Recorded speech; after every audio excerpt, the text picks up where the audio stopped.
All right. So, with you all having returned to the inn and had a brief conversation with Adelheid and him making mention that everyone will reconvene in 4 hours after dinner, you go out and head into the hall and think for a few moments about what you can do. And you kind of reflect back on what Leonidas said during your talk with him.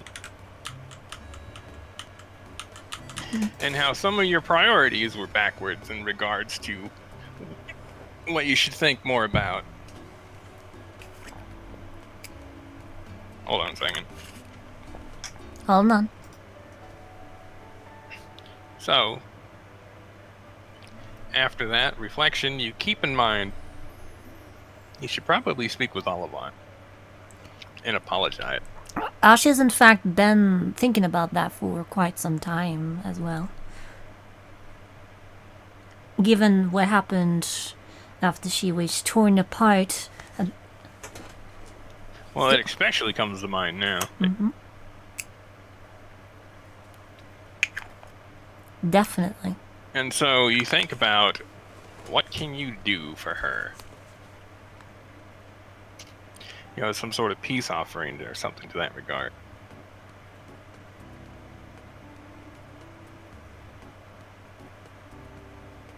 So, and you think about it, and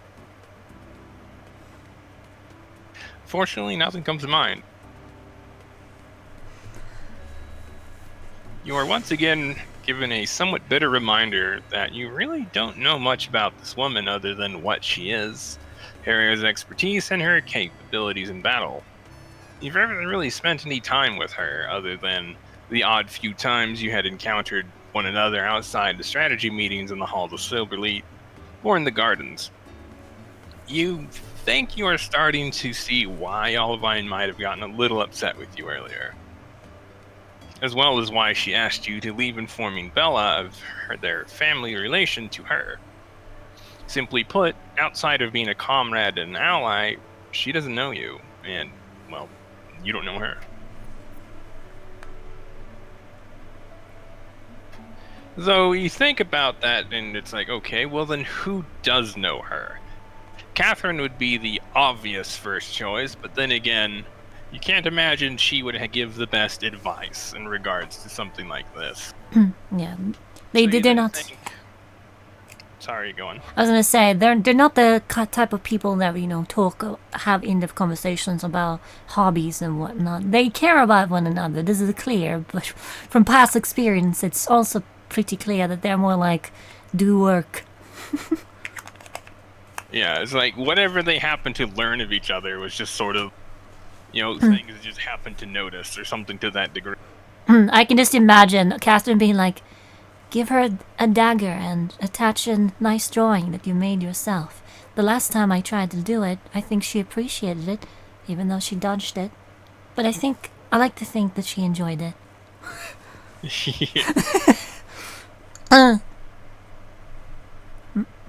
Alright, bot stopped dying this time. Yep, I'll fix it. Don't worry. You continue. No, I had to restart it. Oogie. Alright. So, with Catherine kind of out of the way, you think, well, Luan kind of got to know her recently, but then again, Luan's currently busy. So, the next person that comes to mind is actually Bella, and you kind of realize, oh yeah, ever since Silverleaf, she's been spending more and more time with Olivine, seeking Olivine out. You recall her mentioning once even that she worried that maybe she was getting on Olivine's nerves or annoying her, but you reassured her that if Olivine was annoyed with her, that she would have just told her. So with that advice come to mind, you're like, oh, Bella's probably the one to ask or something like this. Yeah.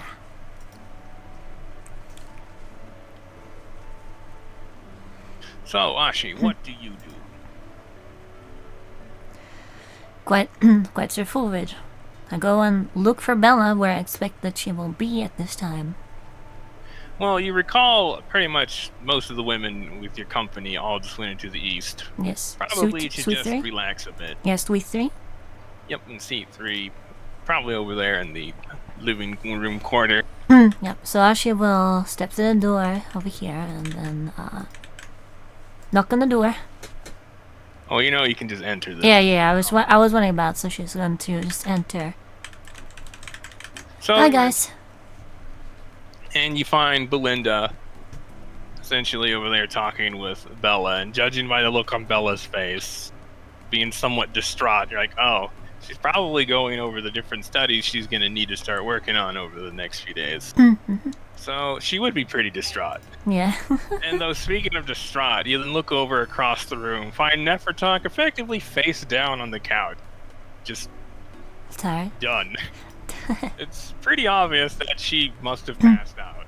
And Basiltep's just over there, like, fanning her. Meanwhile, Sekhmet just kind of silently watches. Suffice to say, the High Priestess might have been a little exhausted. Yeah, Dashi's just gonna give a quick wave in the direction of the two beauties on Nefertank and be like, how's you holding up over there? Gives a big wave. And on Sekhmet just kind of gives like a little dainty wave. She holding up okay there? Of them being dead tired? Well, she's getting a nap in. Basiltep kind of like points back to her. Though, she'll be fine. That's good She's to just hear. not used to this much exercise. Then again, well, I don't think really any of us are. Well, other than me. That's good to hear though. I mentioned she'll be Gives a fine. thumbs up. Morning routines, they help. That they do. And considering how much misfortune she's a magnet of, she needs to be. Yep. Then turns towards Bella and Belinda. I know. Bella gives you a look of just pleading help without saying anything. You can just see her just save me, Ashi. I know you're a little busy, but mind if I borrow Bella for a bit? I have something I need to ask her. Belinda gives a crisp nod. Very well. Just be sure to return her when you are done. She just kind of gives you a bit of a smirk. Of course. She just gives her a smile and a nod. Shit. And so not physically grabs Bella, but takes her out. And it's like, so like her room's over there, bloop, on the far west side. Yeah. Of the X. yeah. So we go there. So Bella again is just kind of floating, although this time much closer to the ground. She really likes that robe. That you do. She always has it active. Naturally. Someone's enjoying herself. She just kind of gives her another smile.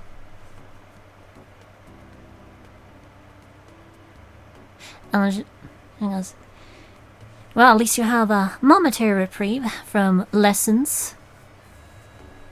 How you doing, Bella?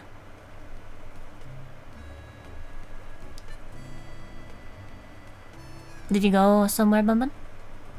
I'm trying to find something. Okay. Gotcha. I was wondering why. There we go.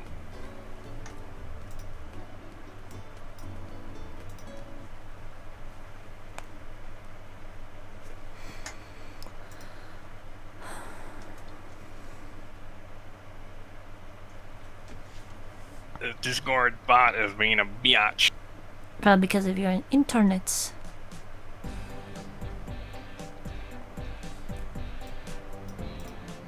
Well, my internet's not cutting out.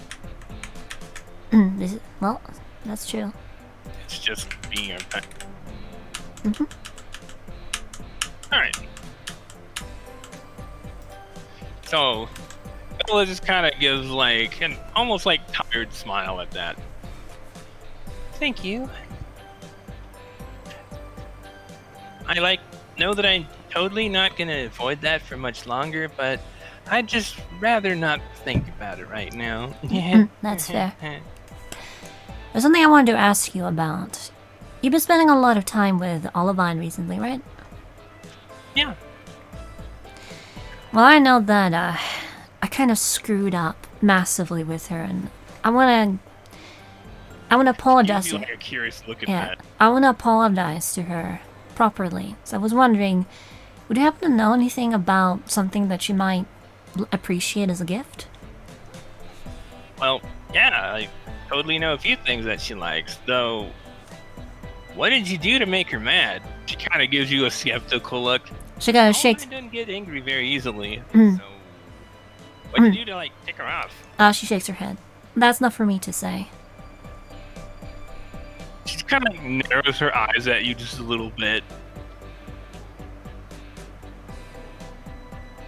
She kind of silently stares at you for a few seconds before giving a slow nod. All right. So what can you tell me about her likes and dislikes and stuff? Well, ever since that incident in their castle, she's found a liking to chilled coffee when it's been, well, diluted. What type of coffee did she say? You got one Chilled. fishbowl. Chilled coffee. Okay, so iced Like coffee. iced coffee. Okay, gotcha. There's like not a lot of material things that Olivine likes. She's really simple, honestly. I'm more than a little surprised. Gotcha. Though I have found one weakness of her. She just kind of like, puffs out her chest now that she has somewhat of a chest Hehe. and brings her hands to her side like triumphantly. She has a weakness for cheesecake. She Ooh. totally loves cheesecake.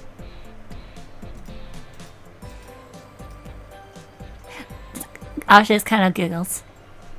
That's kind of adorable, really.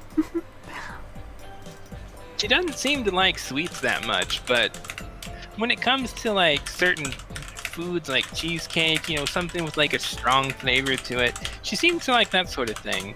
I can't tell if it's like maybe if it's pastries or is it just cheesecake. It's hard to say. But she enjoys it. Gotcha.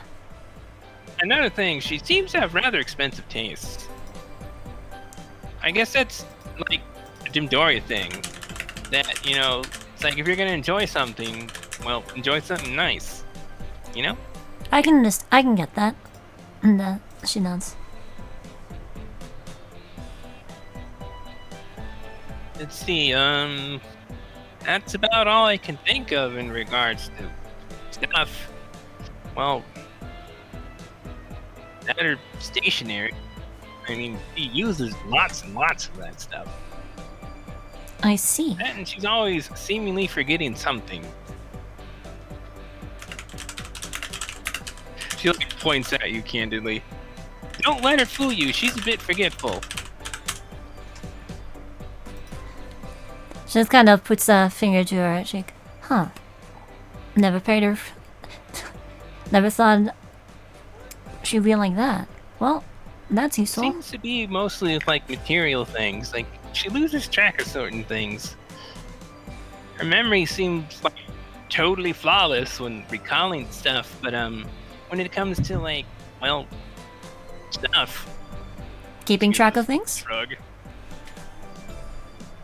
Yeah. So, other than like paperwork, though, she has a very meticulous system for that. Probably precisely because she is forgetful. Now that I actually think about it, she That- like, brings a hand to her chin. That makes a lot of sense, actually. Thank you, Bella. That's very helpful. Yep.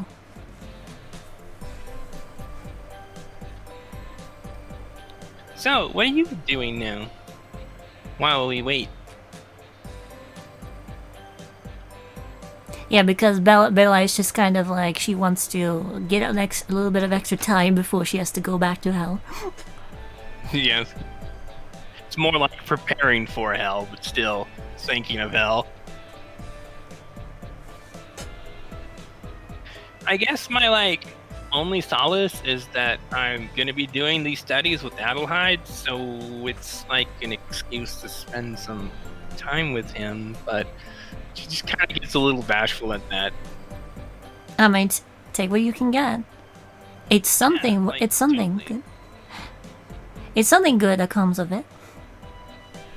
I feel like totally embarrassed because his eyes were like glued on me the whole time since we got back.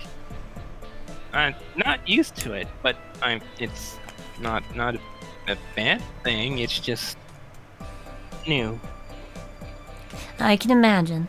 It's probably very new for him too.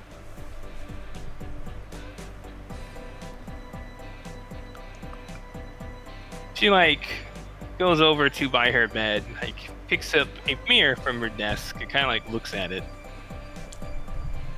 I really am beautiful, aren't I? It's like I told you. It's just like, wow. I mean, coming up on 15, I figured, well, I guess I'm kind of just doomed to, have a lackluster body, so to speak. But turns out I must have had a growth spurt or two left to go, and well, ta-da! Kind of like holds her arms out to the, gestures towards herself. I guess some people really are late bloomers. Just make sure to take proper care of that body so it doesn't go all the way back down to how it used to be. Oh, I have no intentions of doing that. In fact, I'll probably join up with Arnold later. Because, like, it's exhausting, but actually, well, not really. If anything, it's kind of suspiciously easy to do physically strenuous stuff right now. Ashi smiles at that. He may look big and strong, a bit dim, but he's definitely got his head screwed on right, and he knows what he's doing. Yeah, he's been, like, training the others, and they've made some pretty good progress because he's really good at mentoring and teaching stuff. Exactly. So he can, like, explain things in, like, many different ways that are, like, totally best for, this person, or what works good for, that person. It's really impressive. Plus, they can set up effective training regimens that will be better suited to whoever's body and constitution. Yeah, it's like, wow, this guy's definitely professional. It's really cool. And hey, that's kind of... I think we're, like, super lucky to have him with us. Because he helps out, like, all of us, as well as, like, the other servants and, the soldiers that have come along with us. So, yeah, he's helping everybody. With time, Angelina turns towards the wall on the northern side. I think even your sister will probably be joining us more regularly. She just kind of grins at you. Well, you're free to come along whenever I do. It's kind of looks thoughtful I now. can get away from the she-devil. She, like, glances over her shoulders at the wall towards the other room. Ashley kind of looks thoughtful about that for a moment. Well, that sounds like a lot of fun. Although I suspect that I'll probably be busy for the foreseeable future, at least for a while. Yeah, like, I don't think we'll be here much longer. Because, like, once we get the situation settled, we'll probably be moving out. Probably not tomorrow, but I imagine, like, the day after, or something like that. Yeah. Because from what I could see of what Adelheid made mention of, the situation down to dragons is, like, mostly taken care of. Which hopefully should also means that the preparations with that halfling girl probably will go well. Will have been, Would you say? as that, which I should be like, which should probably mean the preparations regarding that halfling girl will probably be done by then. Yeah. In fact, if I remember, Adelheid made some mention of, like, the Dragon's Horde. Apparently there's a problem there, but I don't know the details. gives a shrug. A problem with the dragon sword? How so? She gives a big shrug. I have no idea, but it doesn't seem like it's a bad problem, just, well, problem. Kind of brings a hand to her chin. You'd have to ask him. Well, actually, he'll probably explain it in the meeting, so, well, Yeah, no worries. so, like, yeah. And they're talking about. Did they bring it back here, Miss You DM? have no idea. Okay, gotcha. So we don't know. Yeah, Bella has no idea either. She just recalled that they mentioned something about it, and it's like, what's that? Well, it's by the context clues. It kind of sounds like. Wait, no. The Dragon Halls was mentioned in the Thieves Guild when we're heading up and out, right? Well, Luan heard a bit about it from Olivine, but I don't think he made mention of it other than the dragon literally saying something along the lines of the dragon situation's been taken care of. Okay, because I just remembered Yeah, I just remember being coming up. He didn't mention anything about problems. Last session. He just mentioned that that the dragon problem is under control and Yeah. they're sorting loot out. I think it were his Yeah, words. because Gotcha. as Olivine mentioned, there was a rather considerable horde. Yeah, the context clues is probably still there, and they're seeking to extract it. If I had to guess, but who knows? That's what it seems the most likely to me. Perhaps. So I should just be like, kind of curious what I had to say. Should be interesting to hear all about their escapades. Yeah. I'm like super curious how that went. I mean, we had, well. She just kind of visibly deflates. Yeah. It was an adventure, to say the least. Yeah. As Ashes kind of sighs. There's one thing I'm not looking forward to. It's seeing Mara again. As she just kind of raises her metallic arm. Bella gives you a wink and kind of points at you. Well, if any consolation, she does have a few to spare.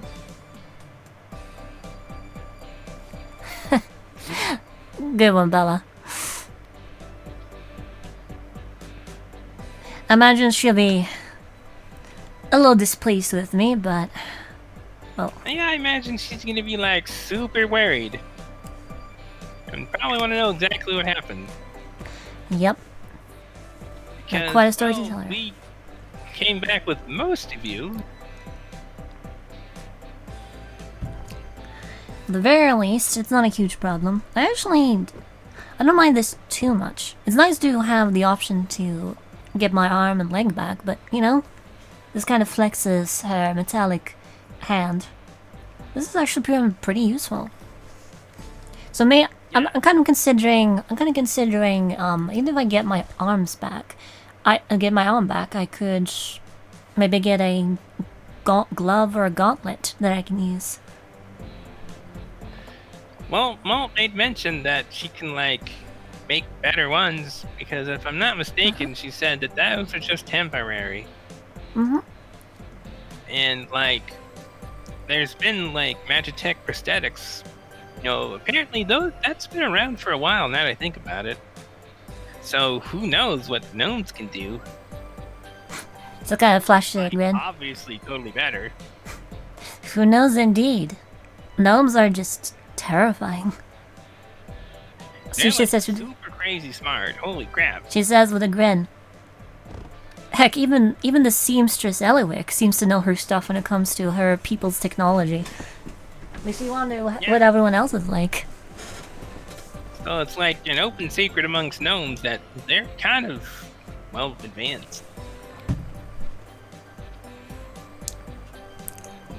So yeah, I'm like super looking forward to us going to the gnome town because that should be really cool.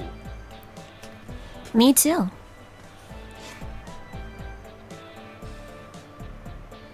So if I'm to be perfectly honest, I can't wait to go to Josie's church. Just take a nice long bath. She just kind of like slowly just floats down on top of her bed, like. Mm. What, in a tub of holy water? I'll take it. She just kind of like grabs her pillow and just like snuggles into it. Well, we'll see. What they have to offer. At the very least, it's probably be fairly relaxing. Yeah, we'll have to like totally go take a bath together. It'd be great. Give her a small smile. That sounds nice. Yeah, bit of relaxation. Mm-hmm. So, is there anything else you need from me? As much as I'd love to stay and chat, I imagine Belinda will come find me soon if I don't get back. Yeah, it's probably been a couple of minutes now. Since Bella and Nashi started talking, yeah? Yeah, it's been about 15-20 minutes. Okay. Let's see. That depends. Is there anything else that you can tell me about Olivine? Things that she might be interested in? Kind of want to know a little bit about her hobbies, if she has any that she's mentioned to you. Well, she likes to write, surprisingly. Oh? I have no idea what she writes, but she writes.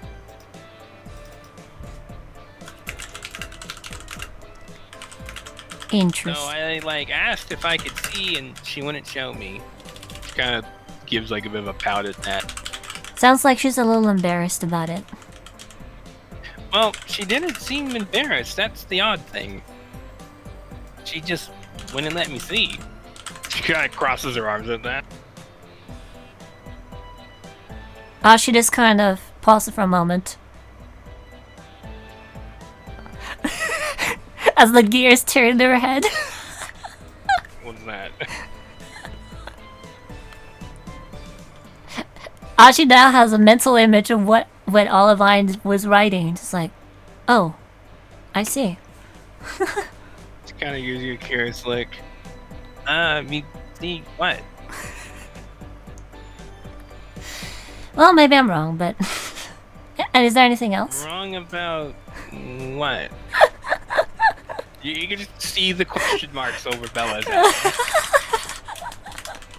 It's like, huh? I was just kind of like... You know, that'd be Bella right now. Yeah. Freaking Memcha. Very much over her head. Freaking Memcha. Well, I shouldn't assume, so... Is there anything else that you can tell me about her? Let's see here. Well, she does like to read. So... She reads all sorts of stuff. So, she seems to like action adventure sort of stuff. Action adventure, huh? Yeah, she's, taken a few trips over to the bookstore since we got in here. She's bought a few books. Alright. Well... They're pretty expensive, so this is kind of what I meant, about Demdoria agents have expensive tastes. Their books are kind of a luxury. Well, it looks like I have a pretty good shopping list then.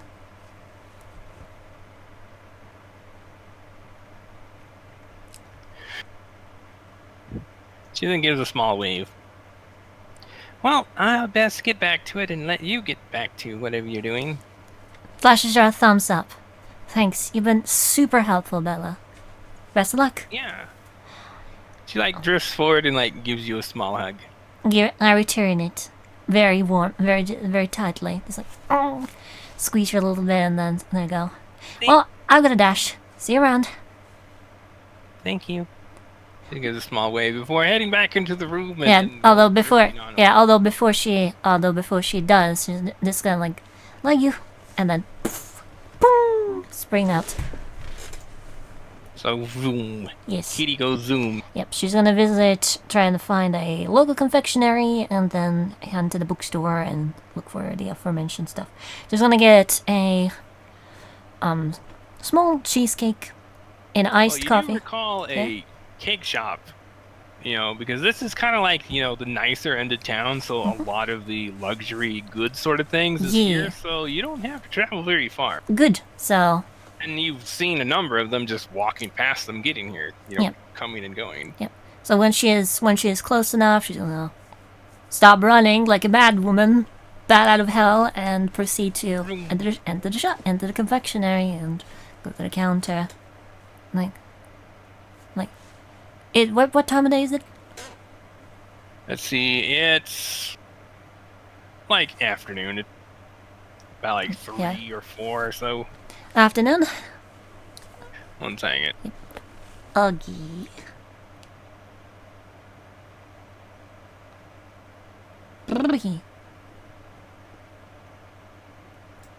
All right.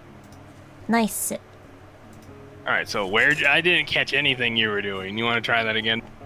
Well, basically just walk into the shop, locate the counter, Right. But where? I caught nothing after you left. and then leave. I'm confused. What are you asking? Okay. So after you left Bella's room, started go downstairs. What'd you do? From at that point, I didn't hear anything. I was looking through stuff. Well, I basically, have no idea where you went. hurry to the confectionery that you said was nearby. First of all, this is the Yeah, closest. you find, a couple blocks over that they're near the plaza, Yeah. that there's a confectioner's sort of place with cakes and stuff. And Yeah. as you go over the plaza, you kind of do a double take because the place is back to exactly the way it was before you guys blew it up. Yeah. They've been hard at It work. was repaired suspiciously fast.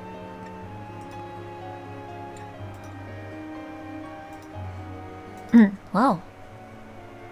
They're doing fast work. Suffice to say, the Thieves Guild, Gomo don't mess around when it comes to covering things up. Indeed. Suffice it to say. And Yeah, they definitely got this place in ship shape. are there a lot of people who put in there, or into the effort, or magic? Who can say that? Probably both. Yeah. So yeah, without skipping a beat, she then enters the establishment. So you enter establishment and you find a rather portly halfling woman, tending the cashier. While a couple other younger halflings are running about, moving around different cakes and stuff.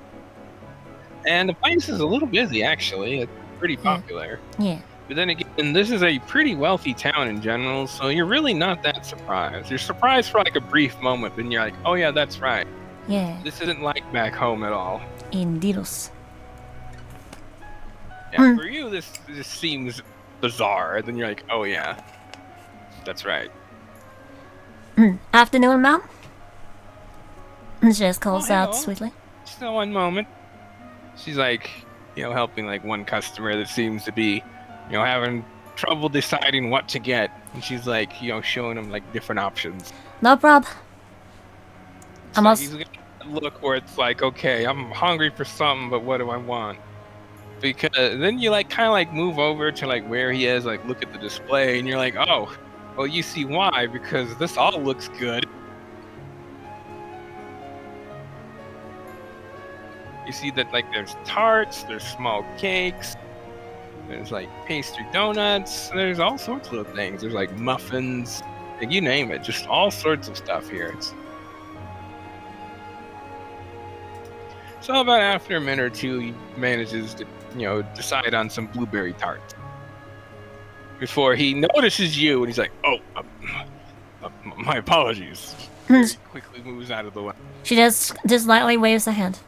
It's not a problem. I get it. It's a lot of options. It's like he didn't know that you were waiting. He's just like, "Oh shit, sorry." Well, skipping a beat, step forward. Like, hi there. So, what can I do for you today? I'm looking for. Gives you a smile. Would you happen to have any cheesecake? You bet we certainly do. Nice. Mind if I have a look at your selection? Sure, right this way.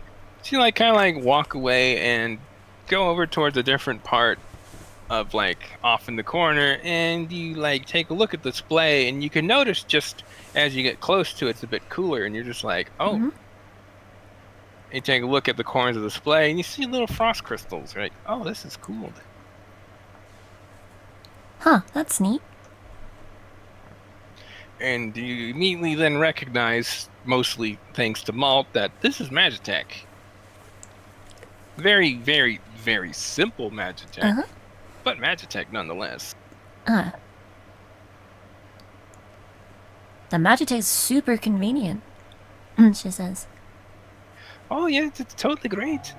I mean, we get this stuff here, and it's just been keep our stuff nice and chill, so people come in after a long day of work, get a nice, good slice of cake. It's all cool. It's quite lovely, yeah. It's genius, even. She gives a crisp nod at that. Makes you wonder, what will they think of next? This kind of nods excitedly. And so she then goes to look at everything that the lady's got. Roll investigation. Yeah! Let's See what kind of sweets. Yeah, let's see here. I'm gonna wait for... Actually, no. I'm gonna burn a D6 super die on this one. D20 plus 3 plus 2 plus D10 plus D6 plus D5. If I remember correctly, I'm practicing in investigation. Yes, I am. Okay.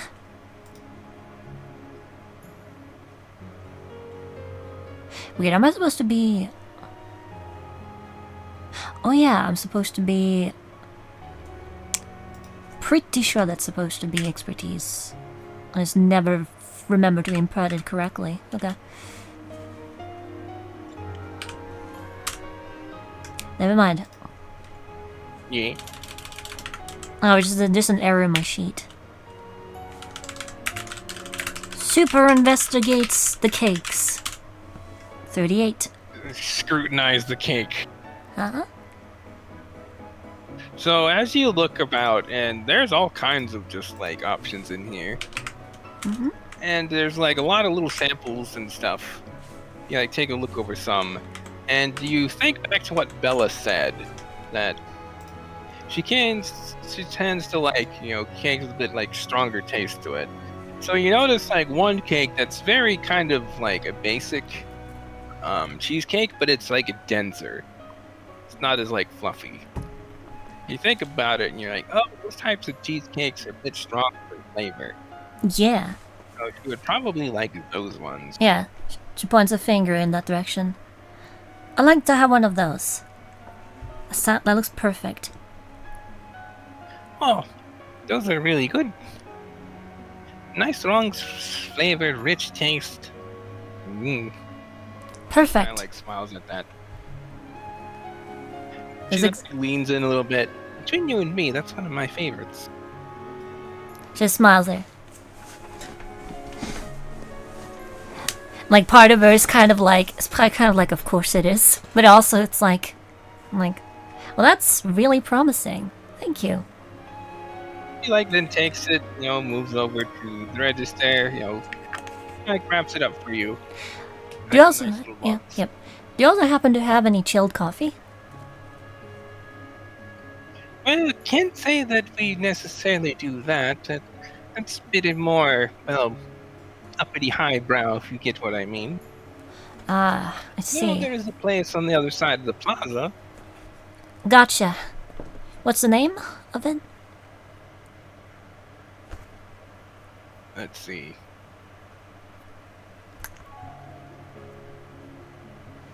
That would be Bronwell's Cafe. It's quite a classy place. Did you say Bronwell? Bronwell. Okay, Ronwell. Gotcha. Thank you. And then pays the woman.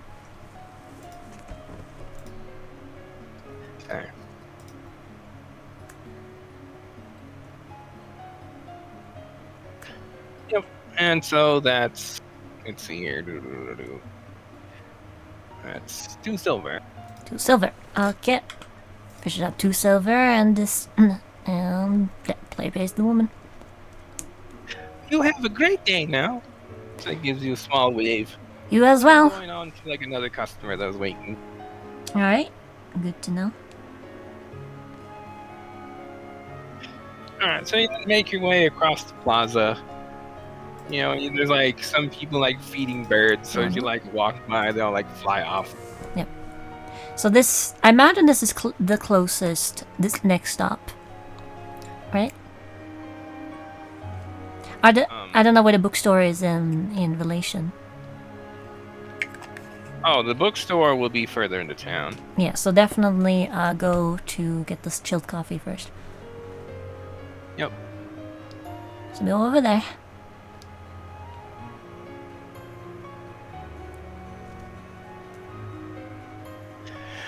Though you'll probably want to get that on the way back. The book or which? Or the coffee, because it won't be so chilled. Oh, derp. Derp, derp, derp. Yes. It'll be lukewarm coffee. Derp. I know I derped.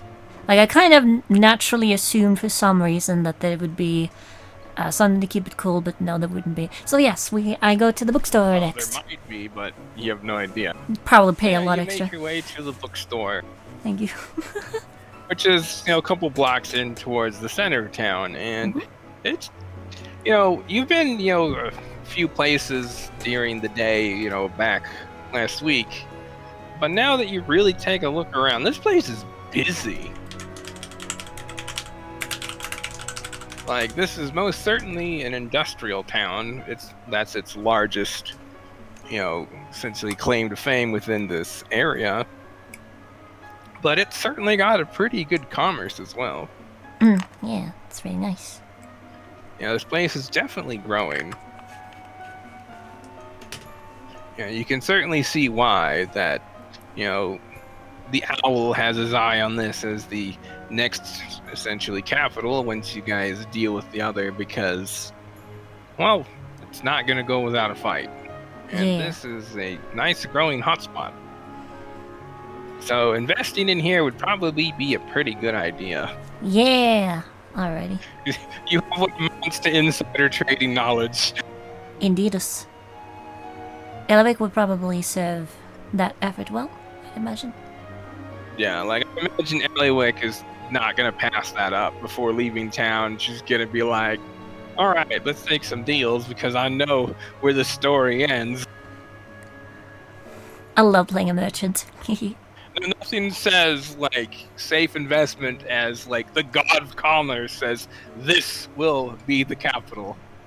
Yeah! That's pretty good. Pretty good security. Suffice it to say. So yeah, quickly move over there and step into the bookstore. Alright, so you get to, let's see here, Yeah. Should I bring back the bot? Yeah. Alright, look at this.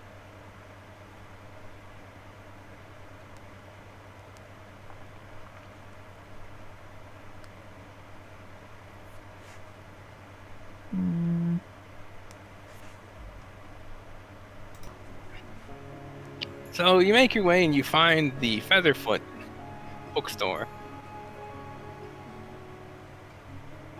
There's a lot of halfling buildings around here, though everything's been built to accommodate your average person of like human and whatnot. But there's a lot of halflings in this town. Yeah. Though they seem to be no stranger to larger folk. Yeah. And you find a rather, elderly-looking halfling, just kind of looks to be reading something while waiting. You imagine bookstores probably aren't exactly the most busiest place. Yeah. I approach him. I go like, excuse me, sir? He does not appear to hear you. I look around and see if there's, Roll insight? Okay. Will do. D20 plus 8 plus 2 plus 2d10. Sure. Wow, okay. So, 14. considering he didn't seem to notice you at all, I think he's either really distracted or, given his age, he might be a little hard on Kiri.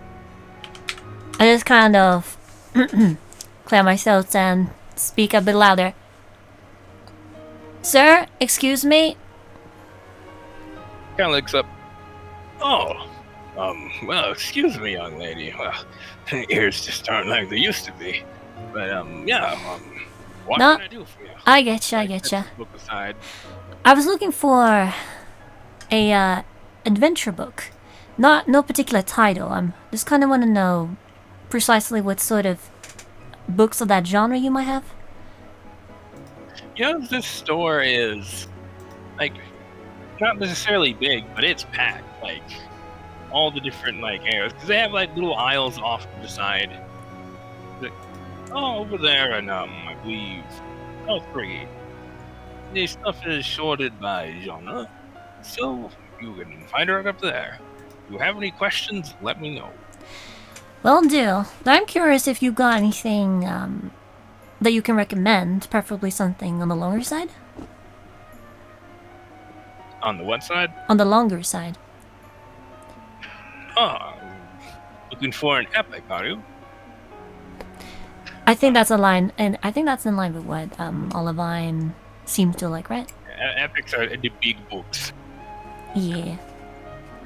Yeah, like Ashi's assuming He that. kinda, like, hops down Gotcha. from his seat, like, walks on over to there. Like, guides you over. Well, we have classics over here. We have some more newer on these here. And do you have your staples? Zach points to a row. So, what kind of adventure are you looking for? He kind of shoots you a bit of a cheeky grin at that. Let's see. Based on the selection there, which does seem to resonate the most with what I learned from Bella?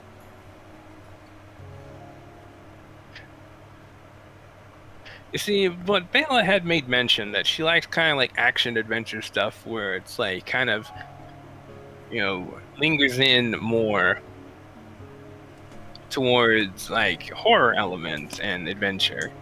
Essentially, apparently Olivine finds an interest in stories that pertain to like what she does, but a more fantastical sort. I'm thinking something more fantastical horror element sort of deal. Oh, horror. Can't say we have a whole lot of those, but we certainly do.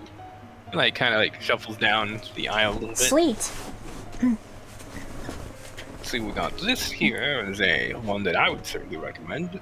It's a story about a elven man who encounters a Rakshasa and almost gets taken over by him, but manages to fend him off and gets forced into a deal. And then he gets delved into the dark world of the Rakshasa and fifth demons like him, forced to effectively play along due to his position, and seeing a bit of darker side of things. It's a bit gritty, but at the same time, has a great degree of suspense, and some pretty good action scenes too. That sounds perfect. Because you think back and you recall, oh yeah, you recall that Alvin made mention that she actually killed a Rakshasa. That's how Yeah. she has her mirror. Uh-huh. Yeah. I'll take that one, please. She gives a nod. Yeah, it's a newer book, but it's a really good read, I assure you. Gives him a He wide kinda, smile. moves his way back.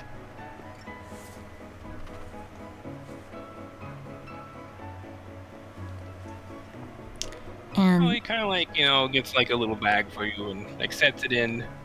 It kind of closes it up the bindings and whatnot, with a bit of a protective cover over it. And he puts that in another bag.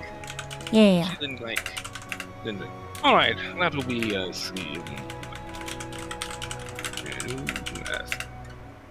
this one will be 30 gold. And you're just like, Ooh. eesh, books are steep. Just kind of lets out a very, very low whistle. Whew. Well, thankfully I've got enough. And hands him 30 gold. And books are a luxury, but a luxury well spent, if you ask me. It's a real shame that we can't bring books more about to the more common folk. They take time to make. Just kind of lets out a small sigh. I totally But agree. It is what it is. I totally agree. Oh, It yeah, would make do life like so much nice easier. things for you. Hmm. Right. I do hope you enjoy it. And tell your friends if they need any books. We got lots of all sorts of things.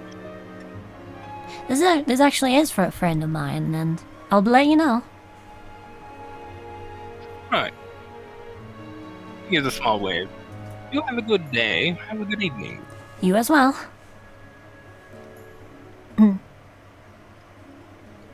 the third stop is, of course, for the chilled coffee.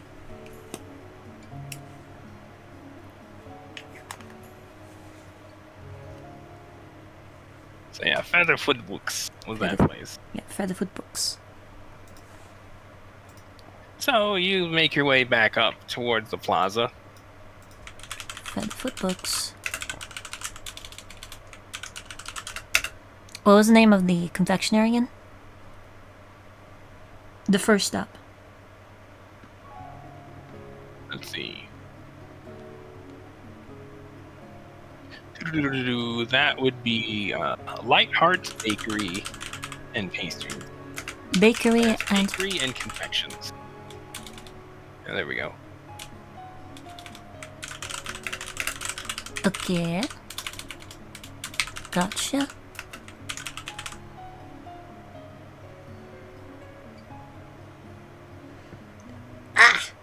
Excuse me. Yeah, Lightheart Bakery and Confections. Alright. So now we're at Bronwell. Yeah, so as you walk in, this place smells very interesting. What does it smell like? It smells like coffee. Lots and lots of coffee. And the kind of was... I can't say you've really been to many cafes, as this is probably one of the last places you would go to. Because first of all, it's expensive. Second of all, coffee's bitter. Coffee is bitter indeed, and it also with smells this pungent, not pungent, this strong. It's kind of like this nose. Yeah, The it's shifter like note? shifter senses are just like, holy crap. Okay, this so place is strong. yeah, so Ashidas resolves to quickly find the register and breathe through the mouth. So you notice that there's a bunch of customers, mostly just kind of, just loitering about, enjoying their drink, reading like papers and whatnot. Yeah. And this place also seems to be pretty busy, but not necessarily the cashier, so to speak. Gotcha. Just people just seem to take their time and just enjoy the drink. And Gotcha. looking around, you can tell that this is most certainly, a more highbrow, as she said, because you can spot what's very clearly used to be some nobility and more, upper middle class like citizens, Mhm. like lower nobles. So And so Mhm. you look at this and you go up to the counter and you notice that there's a high elf manning the stand, and you're like, don't see a lot of these guys down here. Mhm. Yeah. Is it a man? Yep. Hello, sir. Hello. Like, this guy is just like Haughty. very. He kind of like looks you up and down for a moment. Can I help you? Yes, as a matter of fact, I would like a chilled coffee to go, if you don't mind.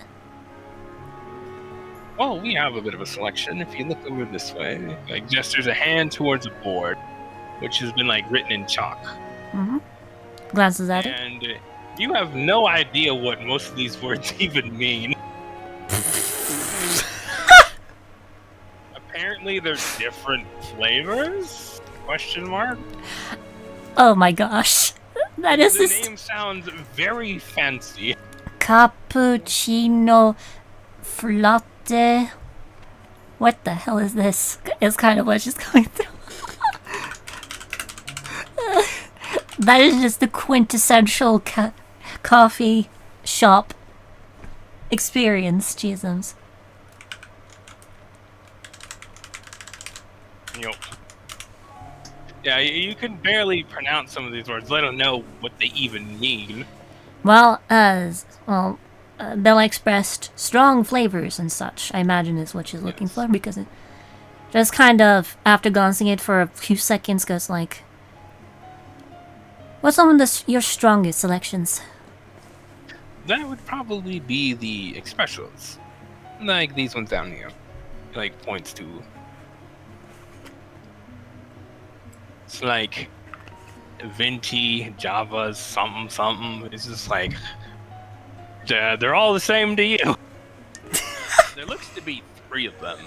And one seems to be more popular than the others, Okay. judging by the amount of marks by it.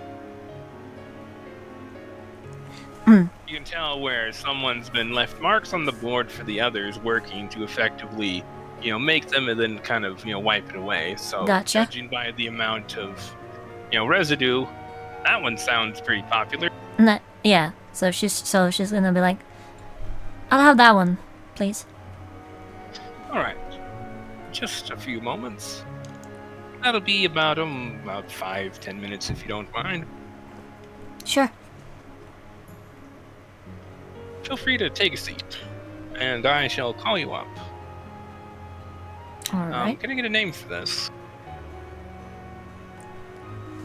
I'll just give this off the board, along the board, and be like, thinking about, would actually think like there's nothing, there's anything to using her name here in this part of town.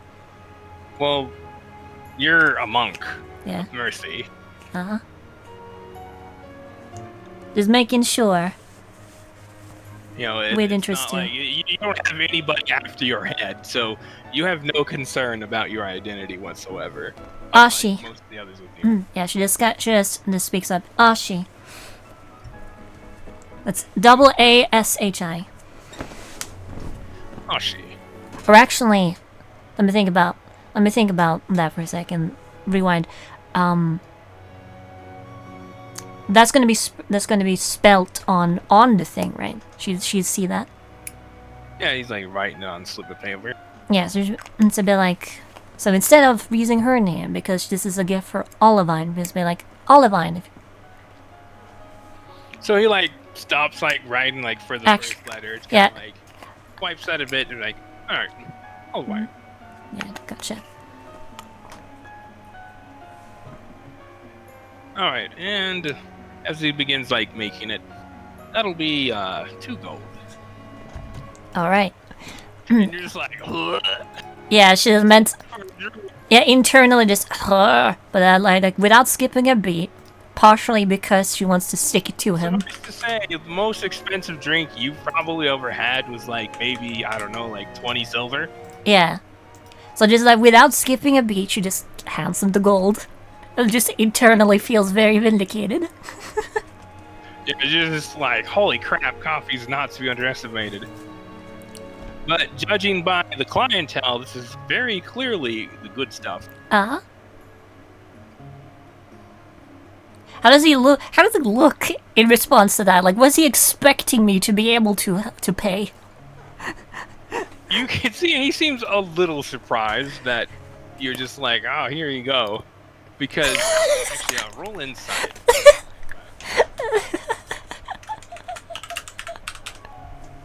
Fucking classist prick.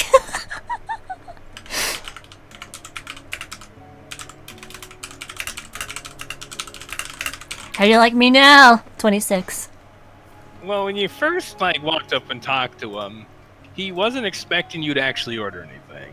Judging by the look, he's probably like, oh, she'll take one look at the price and leave. So the fact that you actually genuinely ordered something and then just, paid up with just gold, it's like, huh. know, he seemed pleasantly surprised. Uh-huh. And he goes about making it, and he looks genuinely happy. You could tell that this is a guy who loves his job as he goes about making it. Mm-hmm. She does kind of speak to him as he's doing that, and it's like, sounds like you found your place here. Oh yeah, there's lots of opportunity all about for those if they fine taste for the coffee bean and the like. Though I noticed that this was something that was somewhat lacking here in this town, so I just, decided to open up a business here some 2-3 centuries ago, and well, it just really took off. 2 centuries. I've been here ever since. 2 centuries. You must really like your craft then. Oh yes, I believe I'm approaching my 8th century. I believe now 8.5, 9. Oh, who's counting? Just gives a dismissal wave like somewhere in there. I'm kind of curious now. What is it that you like so much about about this bean drink? She just kind of says with a bit of a wry smile. She gives a bit of a haughty laugh at that. Oh, yes. Kind of You would be jokingly. the first to say such a thing. Well, you see, coffee is an acquired taste. The overwhelming majority of people, when they first start drinking it, they don't care much for it. Though it kind of grows on you. And after you get to the point where you start to enjoy it, then you branch out to find the bean drinks that you enjoy. He kind of gives a cheeky smile at that. She returns it. Ollie triggered a chat.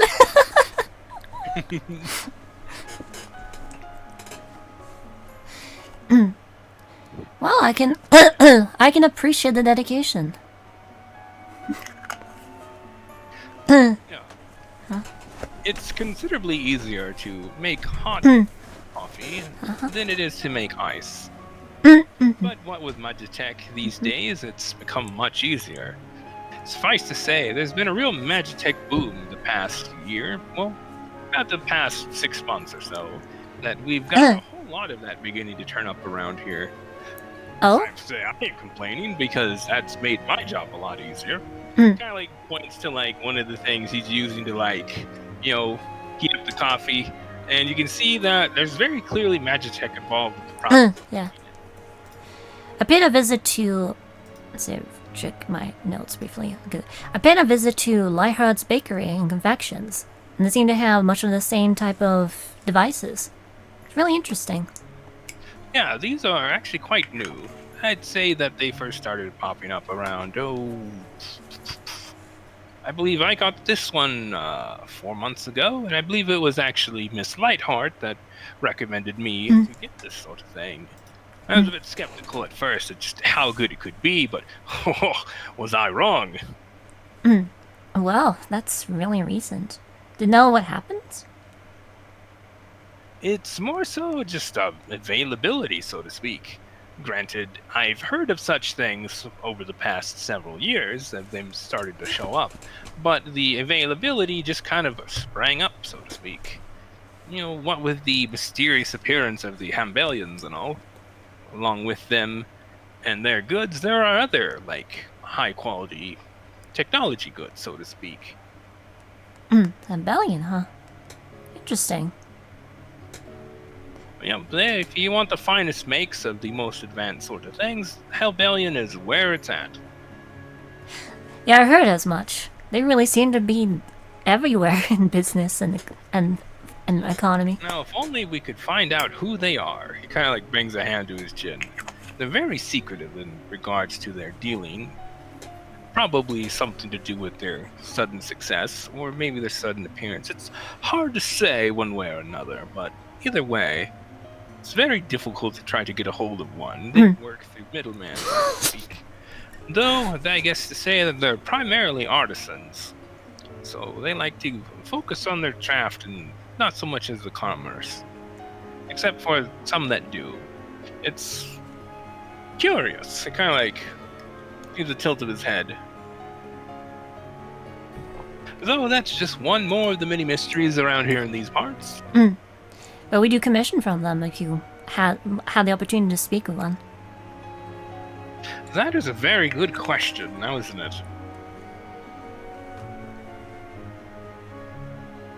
It's like, what couldn't I need around here? Well, I can most certainly enjoy to get my hands on some more of these fancy Magitech sorts of bits.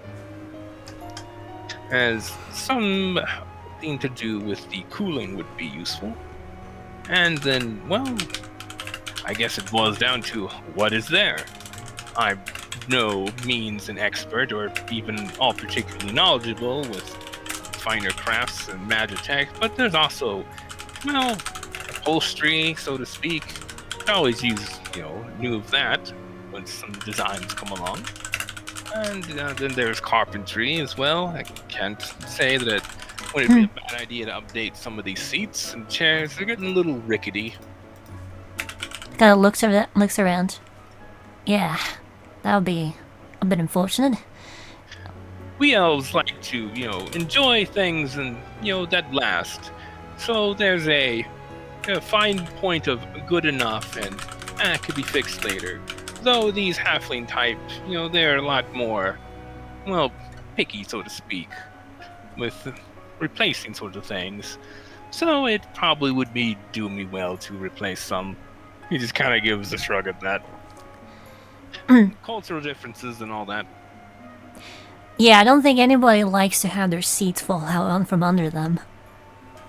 Well, I assure you it's not that bad. At least, I certainly hope it's not that bad. He kind of brings a finger to his cheek with a grin. Well, Asha is making an internal note about this guy in regards to Eliwick. And also, he's surprisingly pleasant now that he... He may be a judgmental, pretentious douchebag, but he's not so bad once you get to know him. Uh-huh. He's an elf, a high elf. What do you expect? Indeed. And at this point, is the coffee done? Yep. Yeah. And so he finishes it and puts it in some of the ice and puts it in a container and then covers that. There you go. One iced espresso to go. Thank you kindly. You are very welcome. It was a pleasant conversation. Likewise. Have a good day. I don't see very many monks of mercy around here. Let's kind of look at him. I don't like roll insight on that one. Like, what did she think? Insight. Yeah. 200 plus 3 plus 2 plus 2d10. You know. That's a 19. Essentially, what is his demeanor? He figured it out somewhere along the way in your talk of what you were. About what I wear? Seem to notice it right away. You're not sure what it is that he led you to figure it out, but then again, it's not a difficult guess that you're a monk, judging by yes, your by my dress. appearance My dress is very, my formal dress is very telling indeed. Yeah. So she just kind of laughs a bit.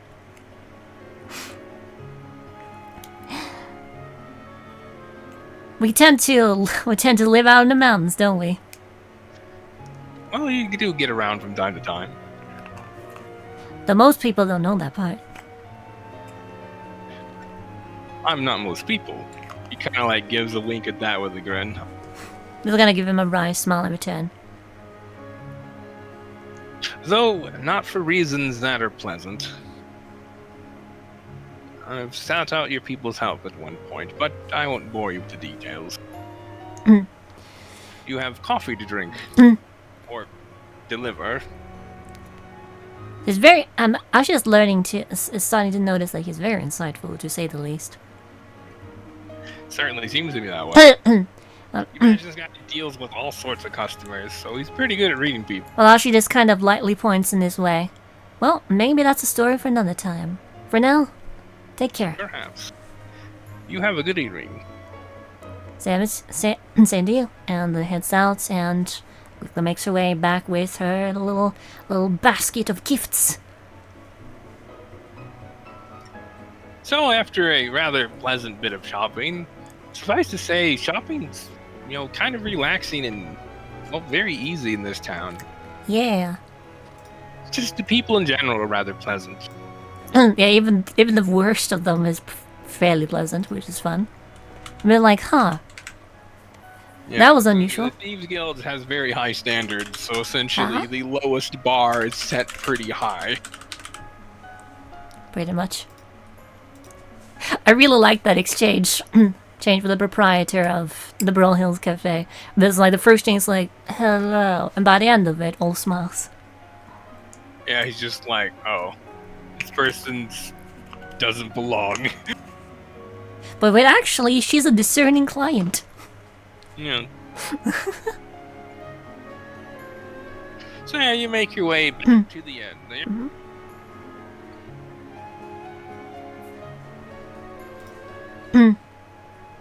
With a lot of stuff. Yep.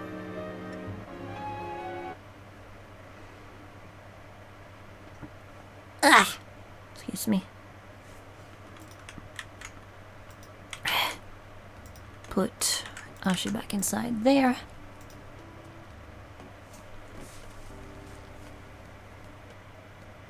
And I'm just going to gonna probably locate Olivine. Well, so you head up to her room because you figure that's probably where she is. Yep. So I know where it is. I hope I find her not in a compromising position.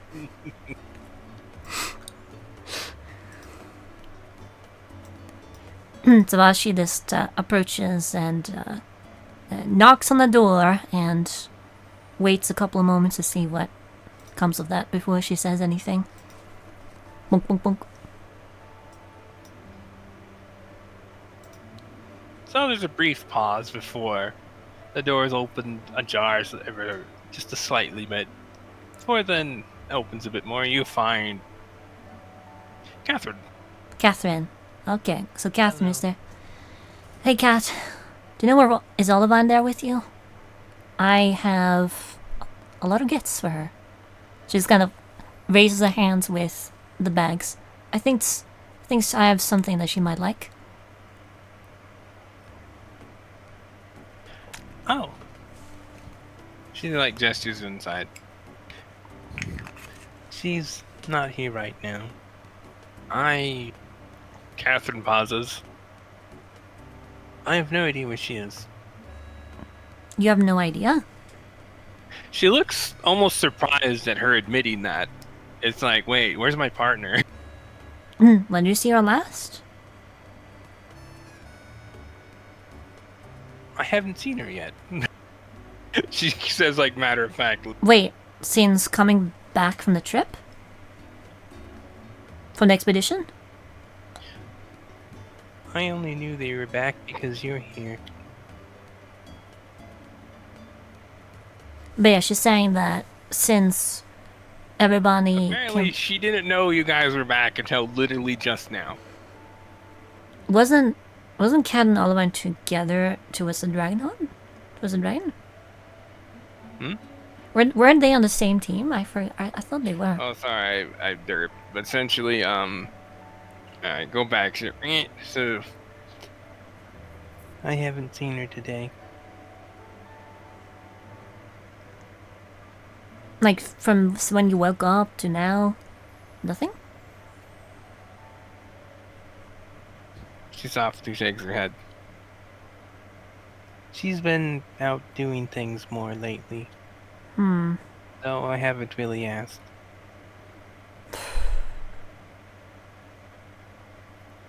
Well, I'm gonna have to go ask around then. I could call for her. You can? She gives a faint nod. That'd be great. One moment. Thank you. She fishes from her pack what is very clearly a link stone. And pulls out a small wand and taps it. So where's Catherine? Boop. Catherine. Boop, boop. Oh yeah, that's not a thing. Gotcha.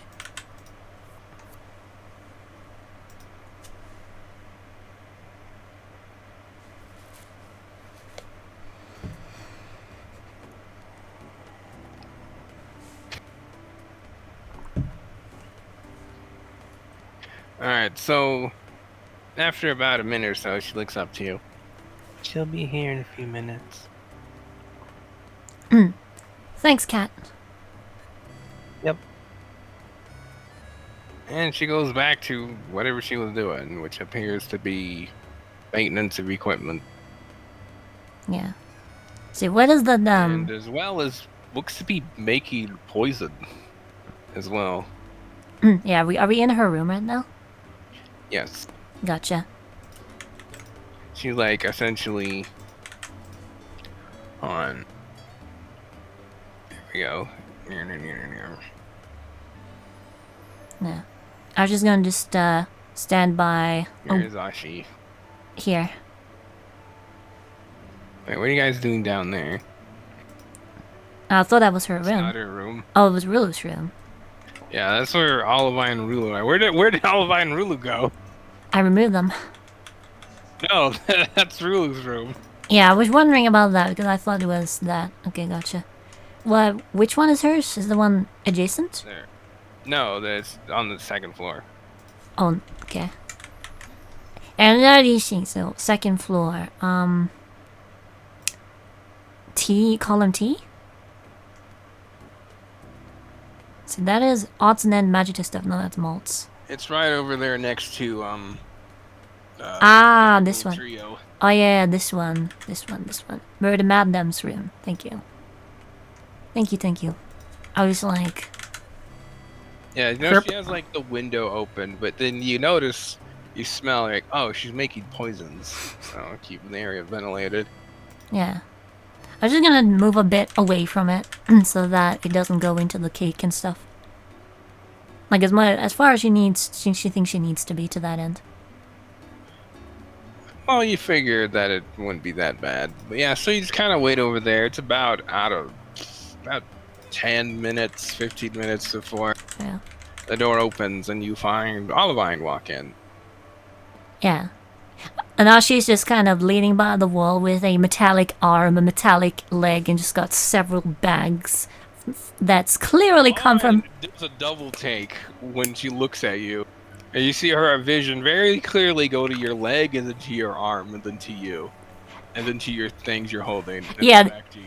Yeah, they're in bags that's very clearly from some classy establishment.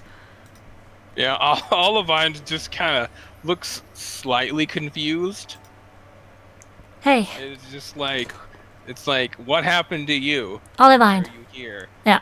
What happened to your arm or leg? Why do you have stuff? Just you can see the questions beginning to just formulate in her mind as she looks at you. As that's happening, she perks up when she enters, like, "Hey, Olivine, I got you some things." Hello. Thank you. She just kind of like walks over and just like Yeah. gingerly accepts them.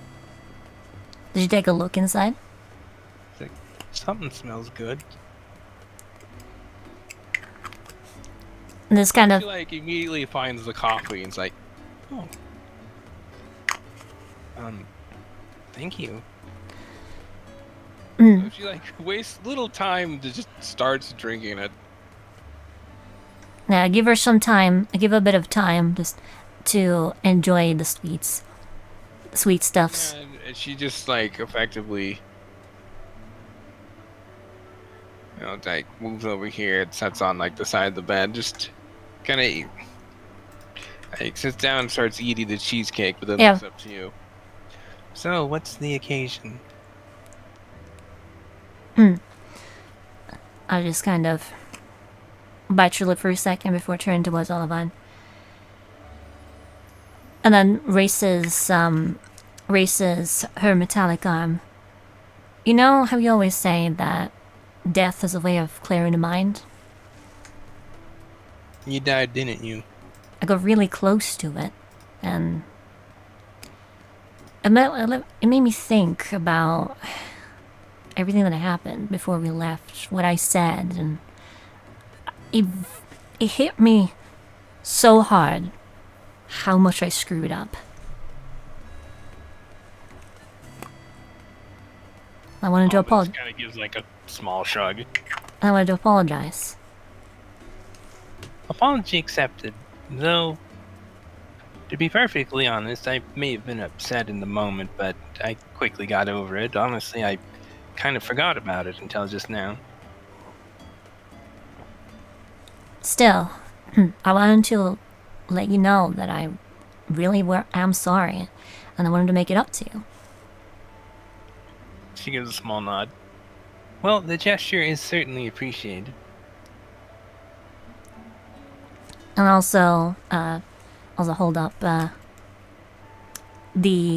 final gift. The final gift bag is like, and don't forget about this one. She hands. Takes it and like almost drops it when realizing that it's fucking heavy. I'd know. I think I'd know not to be like this. Like, here you go. No, this kind of like take it out and just kind of put it on the side of. I think there's a desk there, right? Yeah, there's like a end table there. He has a table there. Here you go. And just kind of gently put it there.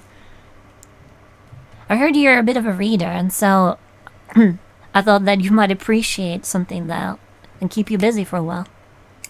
You notice as she like takes a look at the book and looks at the towel, her eyes kind of like widen a bit.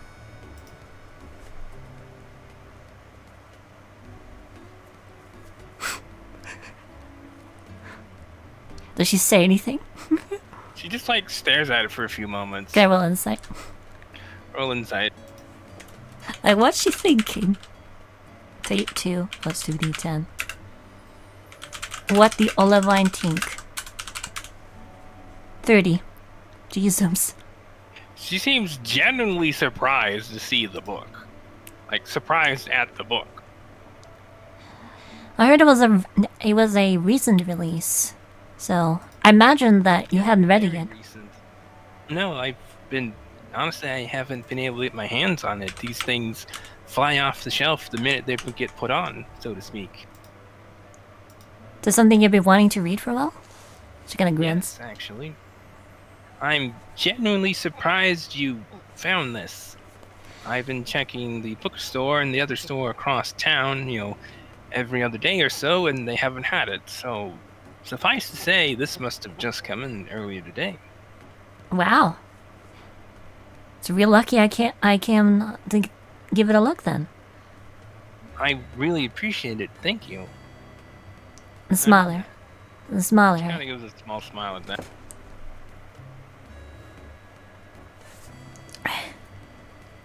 And yeah, I do enjoy reading. I find that, it helps pass the time when I'm not working, which seem to be few and far between these days.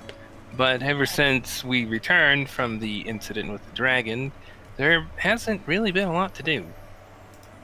It's kind of unusual, even. She kind of like pauses at that for crossing her arms. Yeah. It's been really quiet around here. Too quiet.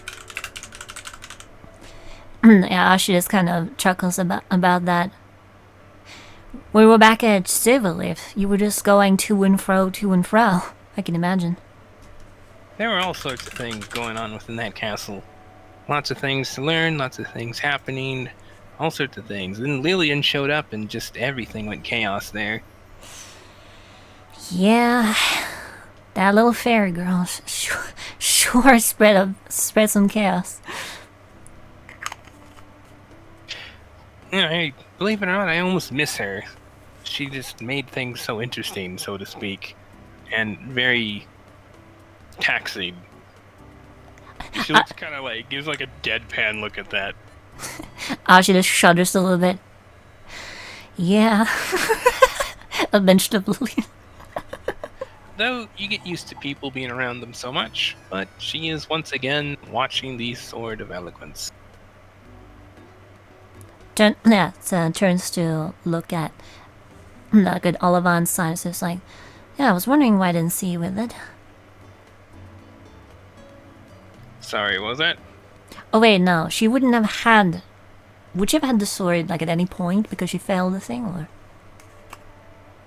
or? Essentially, no, she didn't get the sword. Yeah, altogether. Test. Yeah, gotcha. Essentially, Never mind. you guys retrieved it, and then she had it very briefly until Gotcha. it got to the pond. But Yeah, after gotcha. she failed the test, she effectively just handed it to Lillian. Yeah, gotcha. I was just like, oh wait, no, she would probably wouldn't have had it because she's not the hero of time officially. Gotcha.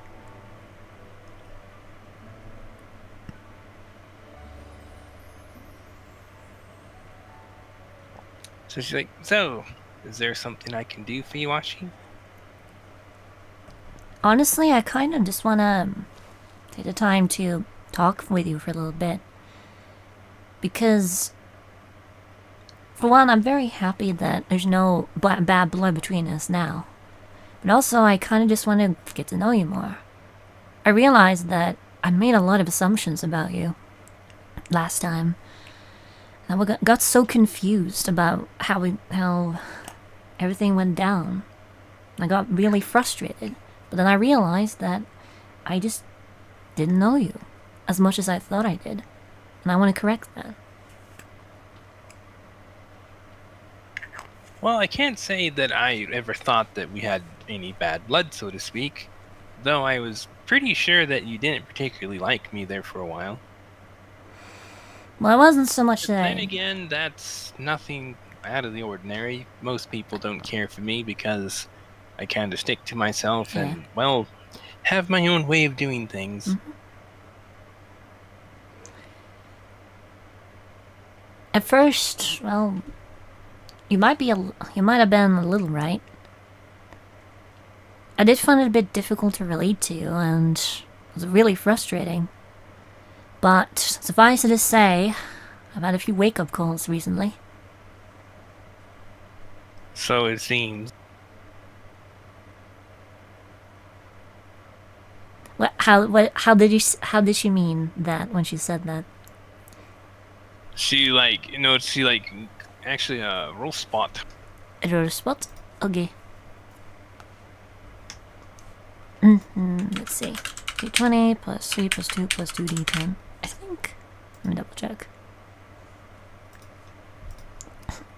She spot. Yes. 32. You know, since she says that, she like glances to your arm. Yeah, my leg. I just kind of sighs and then kind of leans back a little bit. I was reminded that sometimes you're not the fastest thing around, and I also kind of had it said to me by a man of overwhelming cosmic power that my foresight is ironically not the best. She kind of gives like a faint grin at that.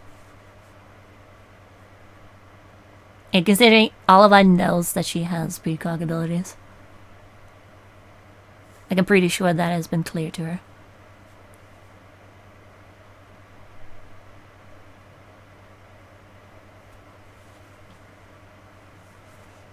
Hello? Hello? Yeah, I was just wondering, it was eerily quiet. Did you hear what I said? The last thing I heard was that you said that she gives Ashi a grin when she said that. Did you say anything else? Hold on. Internet isn't there. Yeah. Gotcha.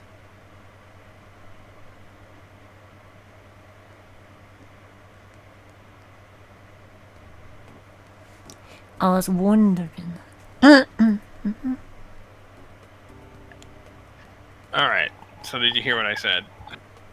Is it the last thing I heard you say was that the last thing I heard you say was that she gave Ashi a grin after she said that, and I had a man of overwhelming cosmic power tell me that my foresight isn't the best, ironically enough.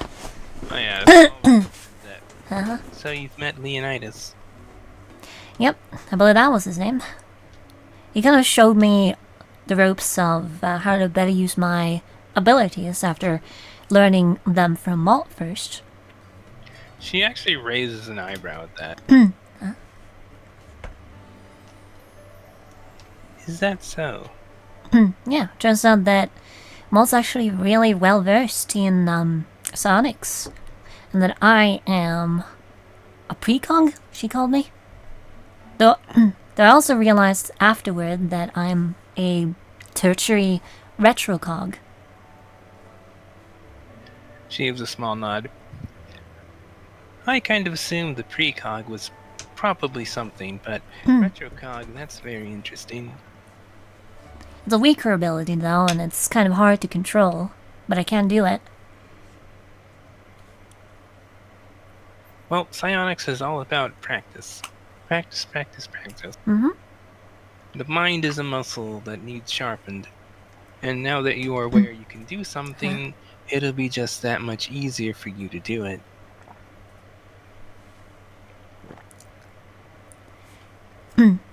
Mind's like a muscle, as they say. So, you have me curious now. Yeah? You said you met Leonidas. Mm-hmm. How and why? I'll double check. The very first time that she met Leonidas, like before this, was when he showed up in just showed up in the Thieves Guild. Yeah, you would have seen him, but not really spoke with him. Gotcha. Luan went and spoke with the two of them, but that's all you really saw. Gotcha. You were essentially busy, consoling the traumatized companions. Yeah. So I should just kind of get a thoughtful expression. The first time, I didn't really meet him so much as just see him happen. The first time I actually spoke with him, personally, was when Malt was kind of tearing me down physically and mentally, and make me so stressed out that apparently I was in a position to unlock an additional step of my abilities. Oh? She seems to have her attention. I don't know exactly what to call it, but essentially, Malt was fighting seriously as to kill me. This is kind of waste a hand. It was part of a lesson, and she also used her abilities to attack my mind at the same time. Made me genuinely terrified for my life. And then after that, I came to a complete void. I heard Bella's voice bring me back to focus, and then there he was. Asking me a bunch of questions about... What did he ask you? Let's see. Make sure that... I remember two of the questions. I just wanted to make sure I have all of them. Yeah, there we go. He asked me what was the least important thing to me, what my one true greatest fear was, and what I would do if I could change one single thing about myself. Interesting questions. How did you answer? I forgot last about that. And for a second, I want to reference my own notes so that I don't screw. There you go.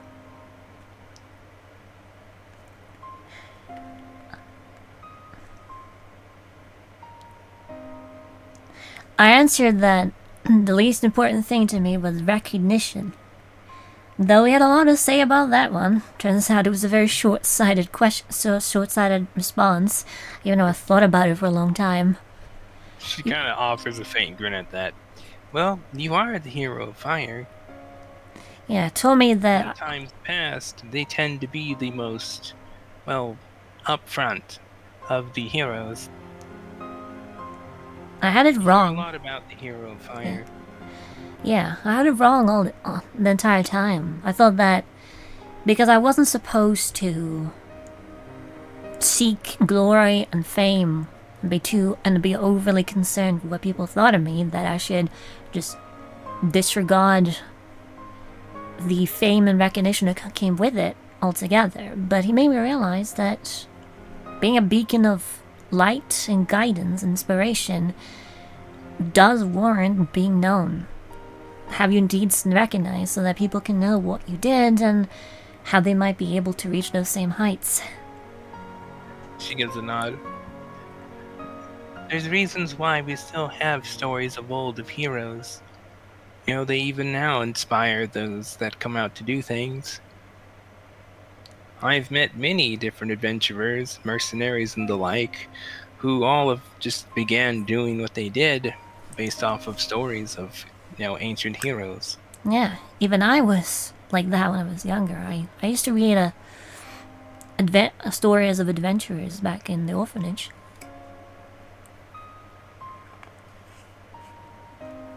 Yeah, I often read such things in a mod of fiction. There's a great degree of it that people in here will incorporate the lore of heroes of our lands into stories as a bit of like addendums or just essentially off mentions. So even in fiction, you see those within actual reality that have made it to the pages of books, of history and of story alike. Suffice to say, Recognition is a two-way street. yeah, something I've been struggling to really understand and reconcile with for a larger portion of my life. I thought I had the answer, but turns out I still had a lot to learn. Well, you're still young, and by your own standards as well. So a lot of crash course, so to speak. Another reason why I've never really held anything against you is because, well, you're not even quite an adult just yet. Still got a few years. Yup. Isn't that the truth? So I can't really hold things against you. I appreciate that. Do you know what else I answered? Well, suffice to say, that was not a very good answer. She just kind of gives a small grin at. Yeah, you let me hear about that one. Then I answered that my greatest fear was that I wouldn't be good enough to save the world, and that I wouldn't be good enough in the eyes of the people I cared about. And that was an answer that he seemed to like. That is a fear often with the overwhelming majority of people, where they encounter a task that's seemingly insurmountable or without a particular destination of what to do or where to go. Admittedly, it's a feeling that I've never really had, but I've, had expectations upon me as young as I can even remember. I see. So it kind of comes with the territory. If anything, I struggled to learn what it is I needed to do. I had a bit of difficulty of finding, okay, so I'm the inheritor of time. What am I supposed to do? What's my role in all of this? I kind of felt like that a couple of times too. It's hard sometimes when you're thrust into something that you don't know much about, having to learn everything yourself, right? Yes. Although, admittedly, this is one of the first times I've ever felt that feeling of if I'm up for the task. Do you know what I am? She asks that and kind of gives a bit of a serious look. I think you're a Chrono Shifter? She gives a faint nod. But what I am precisely. I think I've pauses at that one. I don't really know what else you might be. Just kind of then, I'm not sure if Luan had made any mention of it. Yeah, as she says that, she just kind of like crosses her arms a little bit with a bit of a wry smile and be like, "You're not gonna tell me that you're some ancient 80,000-year-old vampiress queen or something like that?" Well, not yet at the very least. Not yet. The kind of raised an eyebrow. Well, I am a chronomancer, so to speak. Though, it's curious because of what I am. You know why that I failed the trial for the Hero of Time? She shakes her head. It wasn't so much that I failed, that I was effectively overqualified. I failed, technically speaking, based off of what I was supposed to do. However, I was overqualified in the sense that I went above and beyond what I needed to do, instead, address the situation as the most opportune way of doing so. Effectively, I did too good. The test, if you recall, was I was supposed to go back in time and effectively ensure that an outcome played out exactly the way that it would. Although I figured that's way too easy. That can't be what's needed to be done of me, because that's a very simple thing to do. Granted, the entire point of the trial is to show restraint, that you would not abuse your power to undo things that were not supposed to be done. Though I saw it as a challenge of, okay, how can I undo this while doing the least amount of damage, so to speak, and without making things too suspicious? So I played the part of the bandit genuinely trying to catch her, while at the same time, using to my best ability, attempting to capture myself, but using the powers of time to ensure that I do not. It was actually very interesting how that worked, when I would attempt my very best to target someone, and then make myself miss with the powers of time. It was very eye-opening to just how powerful these abilities truly are. It sure sounds like it. Well, suffice to say, I had myself get away and made the bandit that killed me look pretty good in the process. And so, largely would not have played out too differently other than my being caught and killed. Because, if I'm not mistaken, something happened to me when I was killed. They didn't keep my body. It was taken before anybody could get it. So, not much changed. And that's when Lillian informed me that I had failed spectacularly. Because that was about the opposite of what I was supposed to do. But then she mentioned that I'm technically overqualified. And it was probably some few days later that I was approached by somebody else.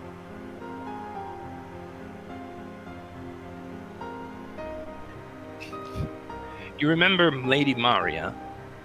Yeah. I remember her. She is more than just the curator of Eden. Which, that alone is a very significant thing, considering she's the curator of souls. Very literally. Let's look at it curiously at that. Essentially, Anaklisi is the head god, so to speak. She manages the gods of the Crystal Sphere, while Maria handles the souls of the Crystal Sphere. I can't make mention more than that.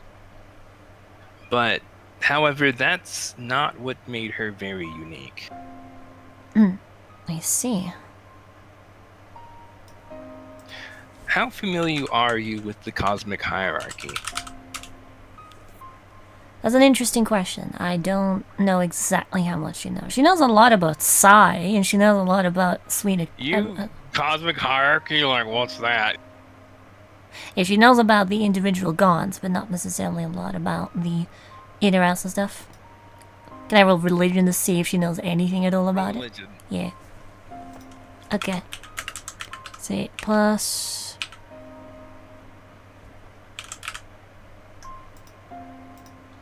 I'll check my skill profs. Religion. Yeah, expertise. Okay, so it's 2 plus 2d2. Cosmic hierarchy religion. 37. Suffice to say, you have never heard of it. Roll intuition at advantage. Alright.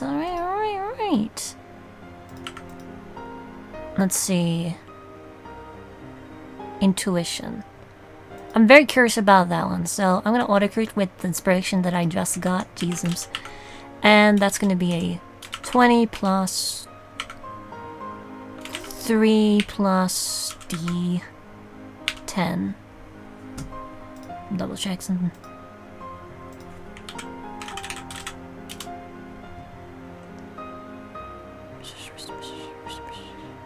Okay, no. Into it. 31.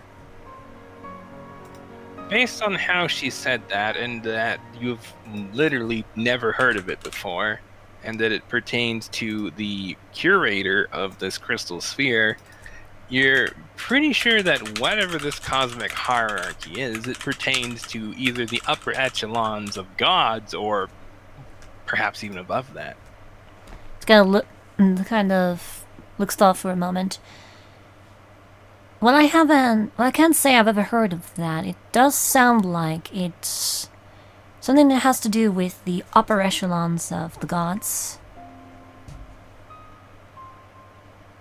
She is a small nod. That is correct. Gives a small smile at that. Because there are entities that exist above the gods. And there are different types of gods, as was made mention in the Hope's Blossom Festival. As that's where we first learned, at least openly, of greater beings, and then Odoroma being the first of the next, as a supreme being. She just snaps her fingers. Right. I remember hearing that. Well, there's a hierarchy that exists that is outside of the gods. Effectively, there is at the bottom of that is the, well, mortals, and then just above that, which technically all mortals are a part of, including you and me. Well, not so much me anymore, but I'll get to that in a moment. And that is the forces of creation versus the forces of destruction, which is about as straightforward as it sounds. You have those within the cosmos that create, and those within the cosmos that destroy. And there's a constant battle at the godly level over worlds, so to speak. They fight over, the supremacy of either ensuring a world survives or ensuring a world is destroyed. I see. Those within the forces of destruction get recognition and accolades for destroying worlds, destroying gods, destroying crystal spheres. So the more that they destroy, the more that they get, uplifted within their hierarchy. The forces of creation are pretty straightforward. Yeah. They're the gods. Hang on. Though, above that, which you've probably heard of this before, but you probably don't know anything about it, and that is the cycle of life and death. Roll religion. Yeah, okay. Plus 2 plus 2d10. Cycle of life and death. 31. Yeah, you immediately recall that. And you know that Odigo is effectively an agent of the cycle of life and death, which you didn't know that it was technically above like the other gods. That's kind of news to you. But you know that Odigos in particular, essentially acts as an observer of watching over things. She doesn't get involved within the godly politics much at all. I know that Lady Orgos is a part of it, but I didn't know that was technically above the other gods. Why not? Agents of the cycle of life and death are the gods of life and death and the gods of sun and moon. They are effectively observers of the world, other gods, and essentially the ongoings. Technically, more so the gods of life and death, because the gods of sun and moon are a bit more involved with the world. But yes, they exist on the upper echelons of all the gods, is the cycle of life and death. Technically speaking, within that hierarchy, they would be near the highest.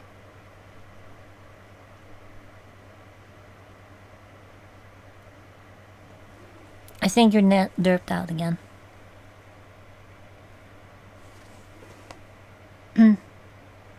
Banban, I think... What was the last thing you heard? They were on a higher end of gods' isms. Yeah. Yeah, the gods of life and death are in the upper echelons of just the gods in general. Overgod is effectively something else that's independent from this. But yes. Now, what do you suppose in the hierarchy of the cosmos is above the cycle of life and death?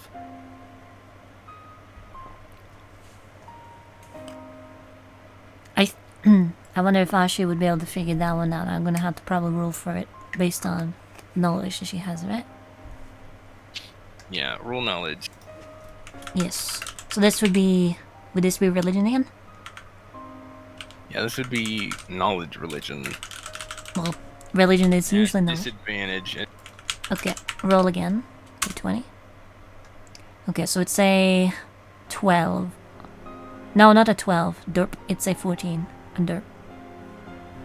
So you think about it, it's certainly nothing that you've ever heard of. So you have no clue, because you know it's not fate, because as far as what you know is gods effectively govern over fate, particularly the god of stars. So as far as you would think is fate is effectively its own entity that does its own thing, that gods essentially, govern over. So when it comes to something above that, you're not quite sure. Roll memory.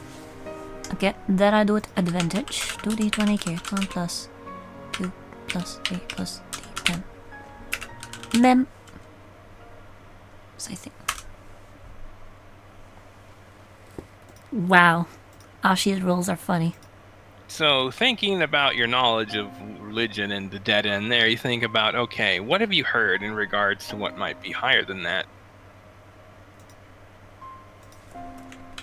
And the first thing comes to mind was the incident at the guild. Because what Fiona had said is that chronomancers are a very big deal.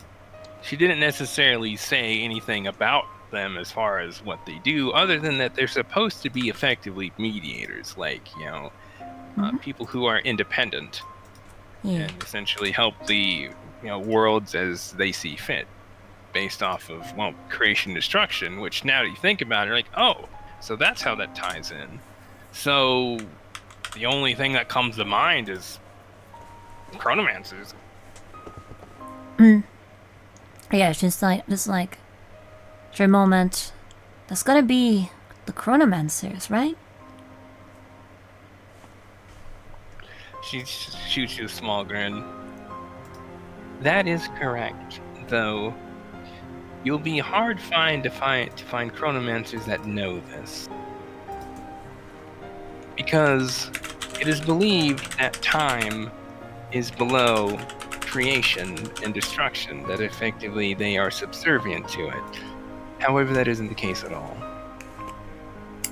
The reality is, at the very bottom, is the creation and destruction. They form the overwhelming majority of beings in the cosmos. And above that is the cycle of life and death, which I can't talk too much about. Ash's eyes widened at this. Also, didn't Malt indirectly mention some things about this after she killed all the Chronomancers? Essentially, Malt didn't really say that much. It was Okay. Fiona that did. Oh yeah, so I don't think That Asha heard it. essentially, that you killed like literally a dozen renegade Chronomancers. I just remember it being brought up something, but I'm not sure if Ashi was there to hear anything about it. So yeah, this is news for her either way. Well, yeah, you essentially know that eventually what you heard from Fiona is that Chronomancers are kind of a big deal in the cosmos. So now I know exactly how much.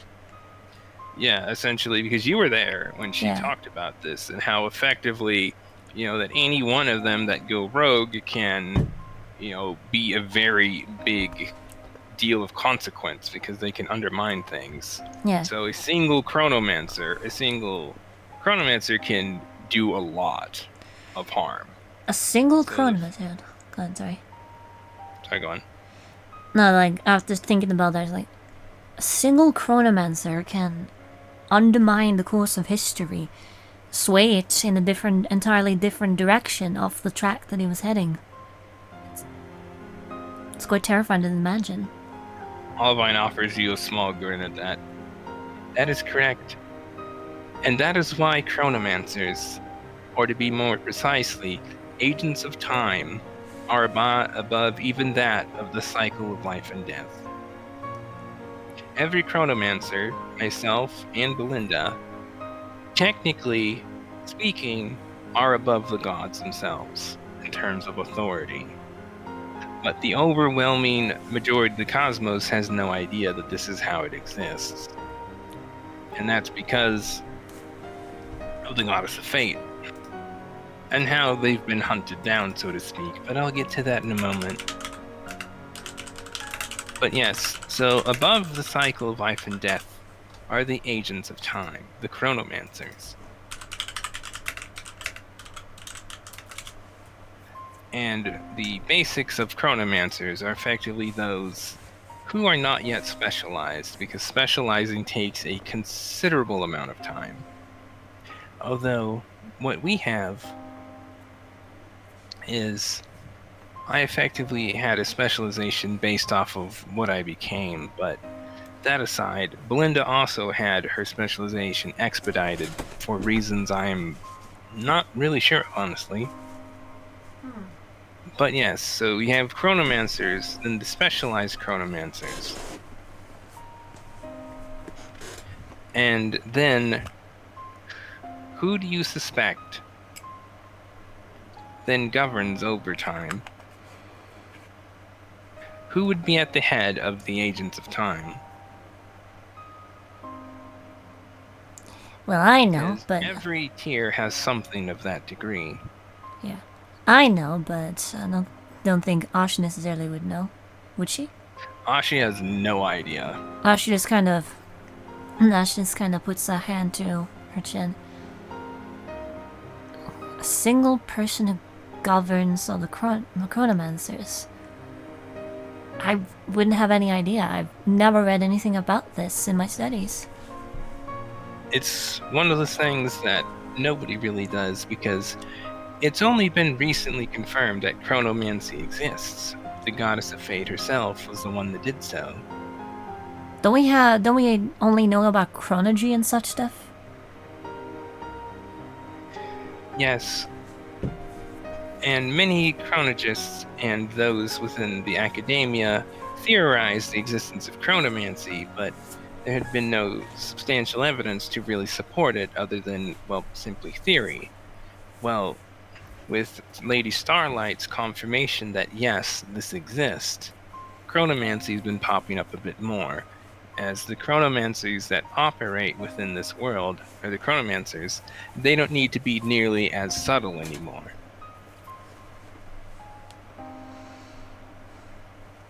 Since the knowledge of chronomancy exists, well, there is one chronomancer, she raises a finger, that is far more powerful than all of the other chronomancers. That they have wield the power of time at a considerably greater level. And there's exactly one of them, as it is a station all of its own, and that is the Paragon of Time, which is effectively think Chronomancer, but far more powerful because there are in fact two flows of time. You actually heard Fiona mentioned this. True time, right? Just a second. Yes. And Maria mentioned it too, now I think about it. Fiona, what makes the... Sorry, go on. No, that's not important. Continue. Well, what makes the Paragon of Time so unique is that they are the only Chronomancer that are effectively within the forces of creation, so to speak, that can manipulate, traverse, and chronoshift true time, which is the background time that everyone in the cosmos operates at. Is essentially what gods operate at. It's the speed of the astral sea that operates at the speed of true time. Well, only the Paragon of Time is the one that can manipulate that within the forces of creation.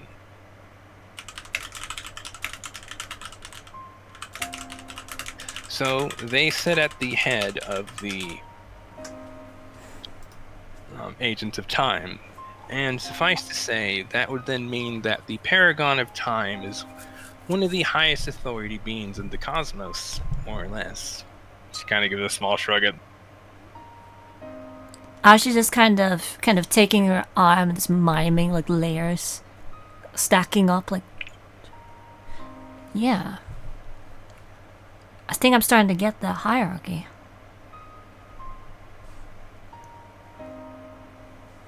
And what do you suppose is above time? She just kind of gives a small smile at that. Above time itself? What would you roll to try and think about that one?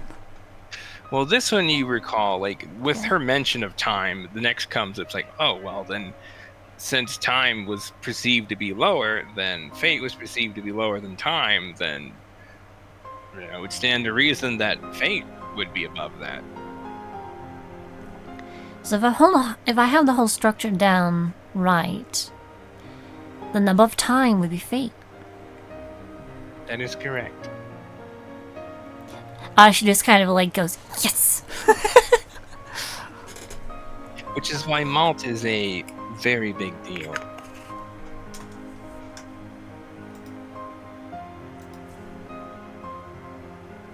I was just kind of a Because message. she is something that should not exist.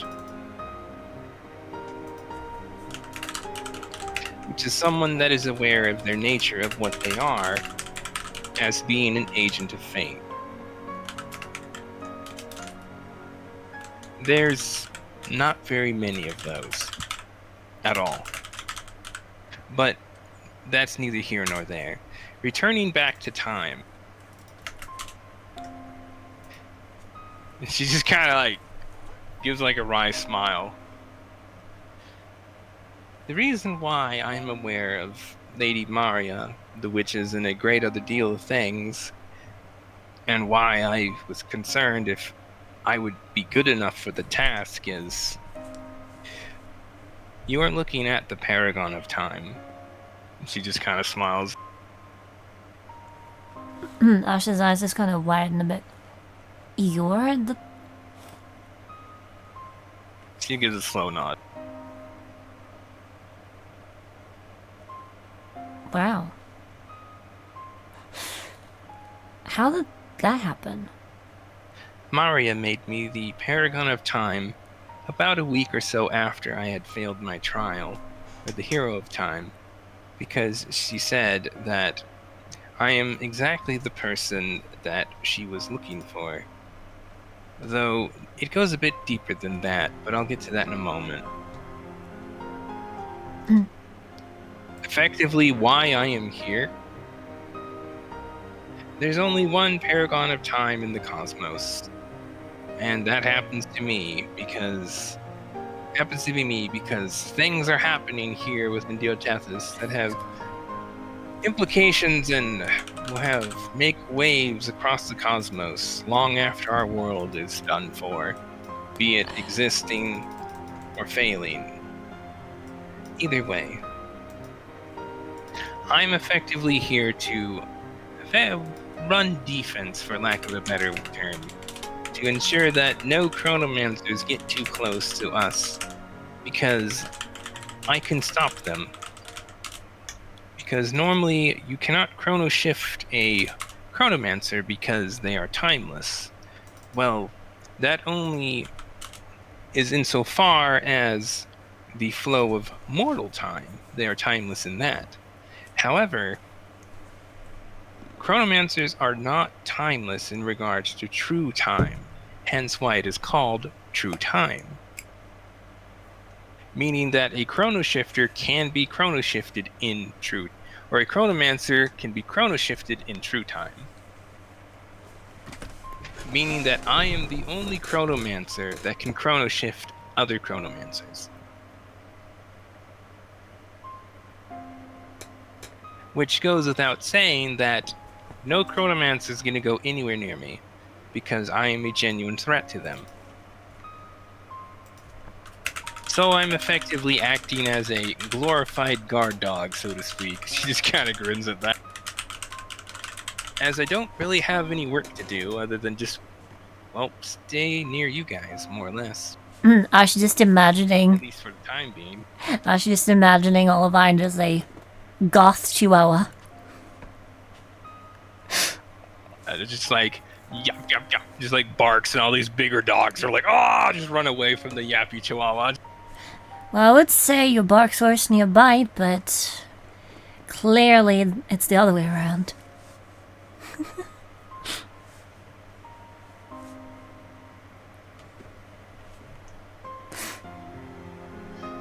But yes, so that is why I've come to learn a great many things about the cosmos and our place in it.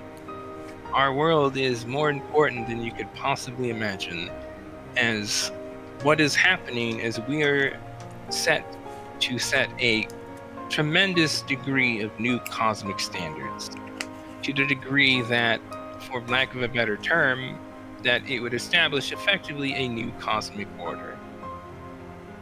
The entire cosmos is more or less against us. I believe you heard that once in regards to Maria. She made mention of that at the meeting. Yeah, I learned a bit about that after we rounded up a bunch of hostile chronomancers from out of town, if you know what I mean. Yeah. In a way, you could say that while I am technically the paragon of time, I'm more akin to the situation regarding Lady Nefertonk as the High Priestess. She may not technically be the High Priestess right now, but she's recognized as such and will be as such once she's able to return to the role of the position. Well, that is effectively what I'm doing for now, is I'm just playing guard dog until I'm no longer needed to do so, at which time I'll be returning Paragon of Time to Maria, because she knows how to transfer it to other individuals. Makes you a sub in a way. Yeah, you could say that. Try putting that on your CV. She grins. Which makes me curious, just, well, who will become this world's hero of time? There needs to be one. Though that remains to be seen. Well, currently it's technically Lillian, but she's only holding on to it until the inheritor of time can, come through. We haven't seen this generation's hero of time yet, so one way or another, it'd probably be interesting. That's for sure.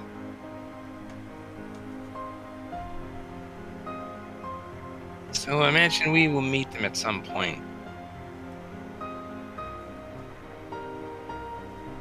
Though, you've been perfectly frank with me, so I'm going to be frank with you. Tell you a little secret that very few people know. Kind of scooch a bit closer. Ollie in chat. Imagine if Chinami becomes the hero 10. That'd be irony. Yeah. The hero of time. Who also just happens to be a witch. Yes. Well, there's a reason why I'm very acquainted with the witches. Particularly with Oriana, the Witch of Magic, who is essentially the Witch of Time in all but name. She just kind of takes her ponytail and just kind of spreads on the side, like her bangs, like the girl that has hair like this, right? Sorry, what?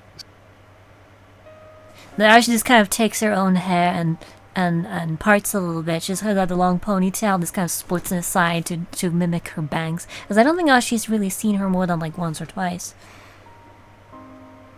Oriana. So just kind of like showing her like it's a girl with the hair with the blue hair like this, right?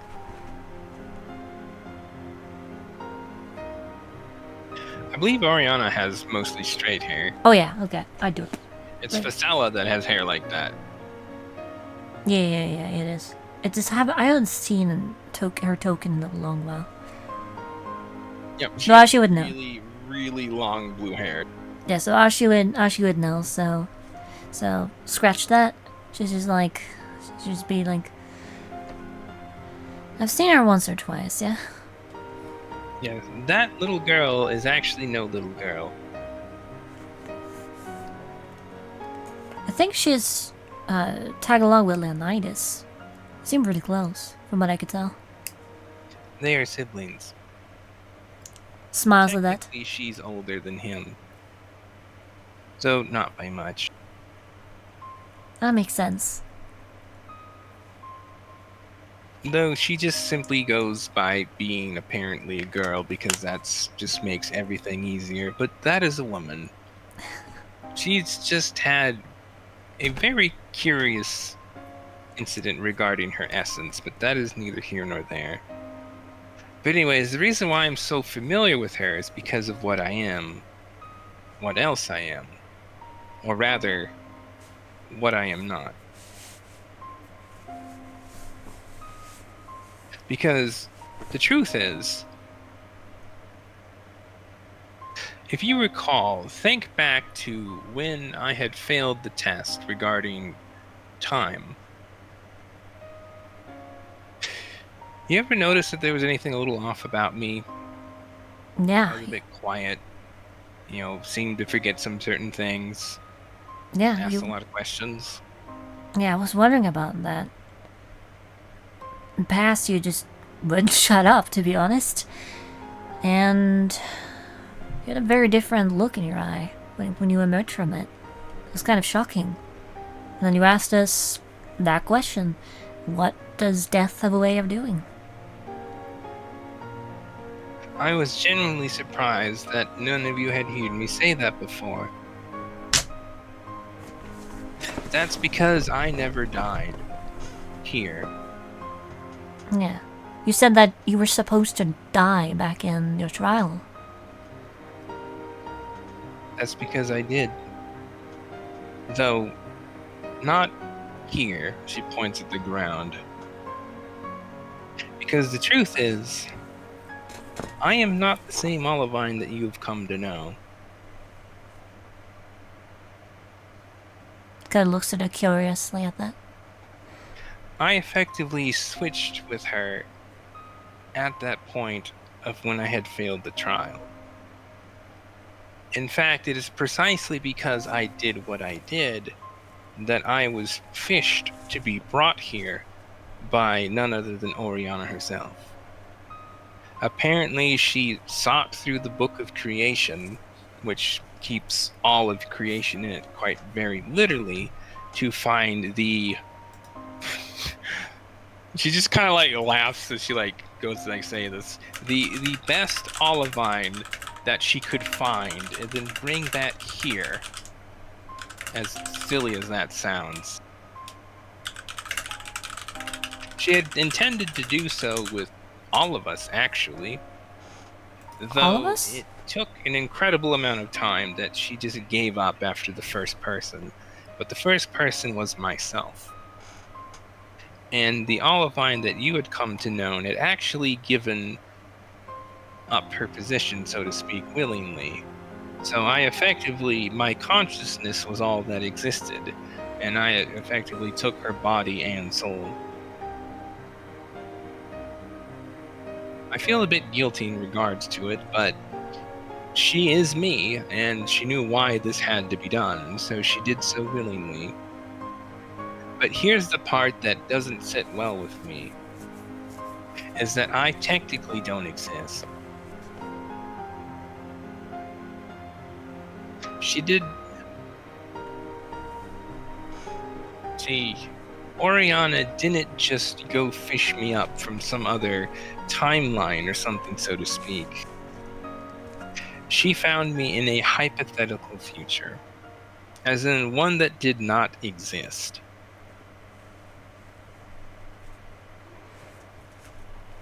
So I was created from nothing, a consciousness, born from an idea, yes, she pauses for a moment.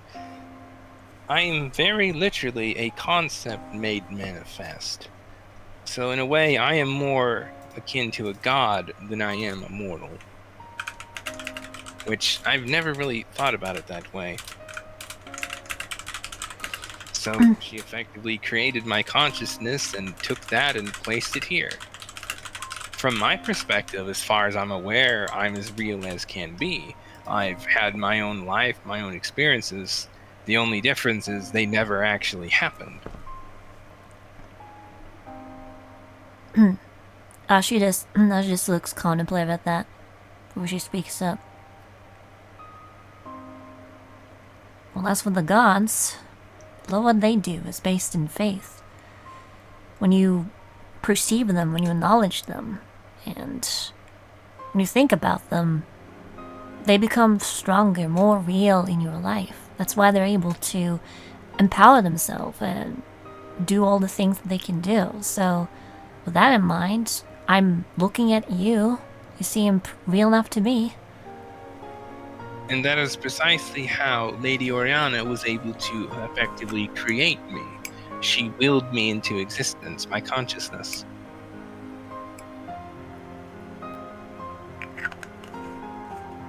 Though there's a bit more to it than that. I know a lot of things. Things about this world, things about the past, things about all sorts of things. Because this wasn't my first time doing this. Your first time doing this? This is my second time. As in my second life, so to speak. Though I cannot speak too much about that. That would be a question for Dammer. She just kind of shudders for a moment when she says that. Before just kind of afterwards, letting an uneasy laugh.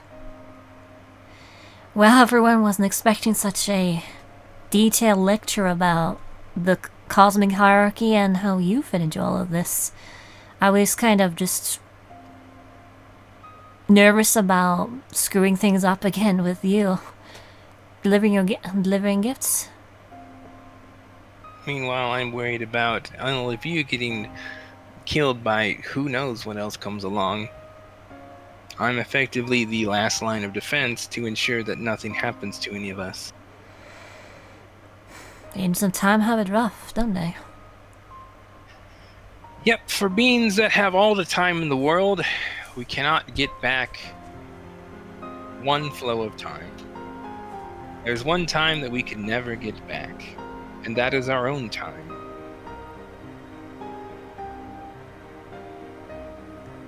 But I've just come to accept that this is what I shall be for however long I am needed. I mean, I was quite literally brought into existence just to play this part, to do this role.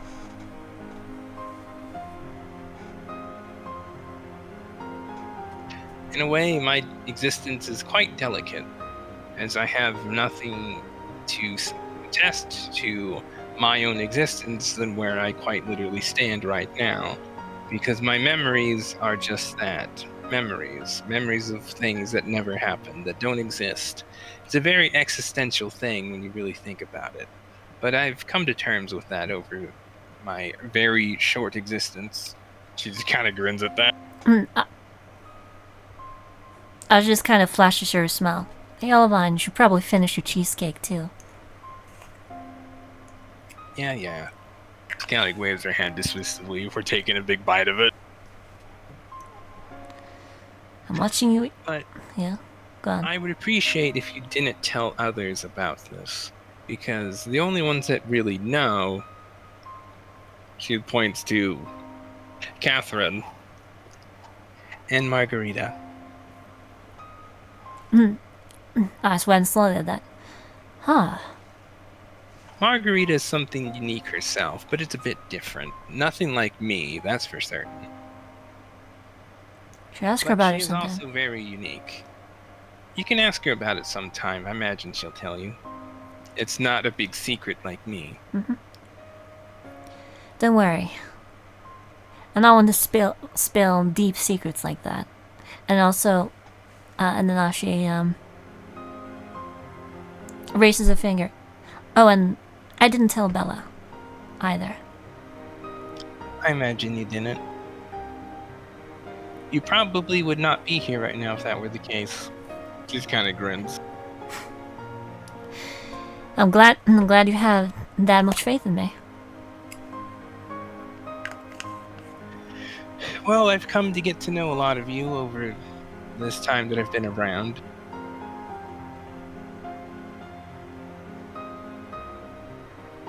Zachi just kind of smiles at her. That was really enlightening. I'm glad we got to have this talk. Yeah. Well, there's not much more to me than that. Sad to say, because while I may not be the same Olivine that you knew, I am still technically the same being, just a different consciousness. So I'm just as much Olivine as the next Olivine, and however other many Olivines that exist in different timelines. It's just a matter of they vary from person to person, so to speak. Yeah. And I still can't get over the whole idea that I am the, quote, best Olivine that could be found for the task. So in a way, I'm the most qualified me. She just kind of laughs at that. It's a silly idea, but it's very true. If Ariana says so, I imagine it must be true. She gives a nod. Suffice to say, I just kind of pause at that. I wonder if I'm the best me. Like, if Leonidas seems to be oddly close to me a lot of the time. He's been showing up. He didn't just show up when I was... This kind of waves over herself.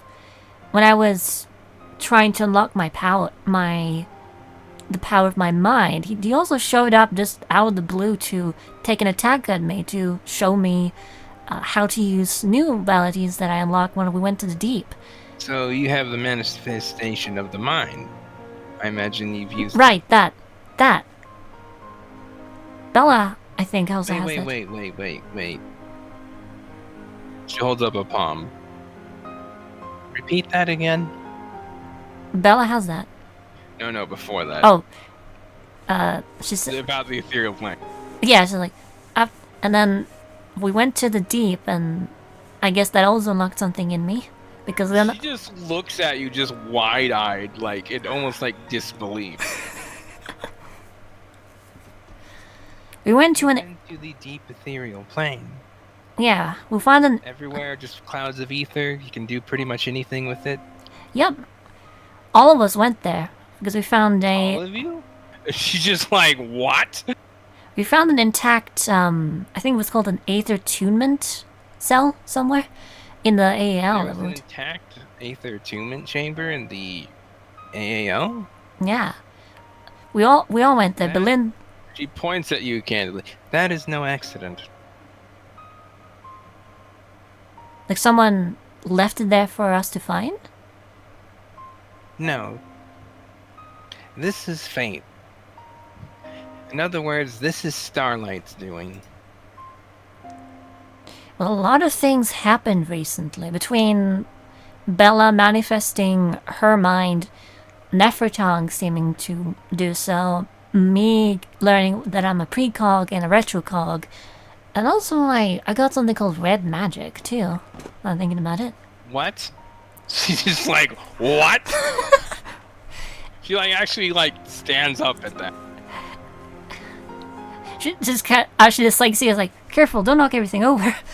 But yeah, that's what Leonidas was showing me. He just showed up and attacked me and then showed me how to kindle like the power of potential in me.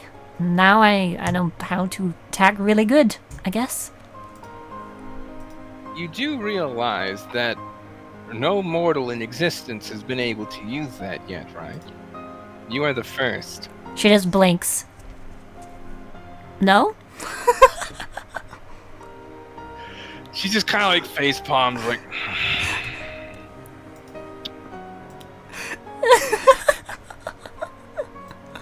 You know, your mention of maybe you being the best you. Maybe you might not be the best you, but you must be pretty close up there. She just kind of gives her a pouty look, like, Because the best you probably doesn't exist. She just like shoots a quick wink. The real wry smile in return there. Though, speaking of the witches, I believe Leonidas wants to have a word with you when I am done. Which, based off of what you said, probably has something to do with you and your red magic. I see. I wonder what he has to say to me.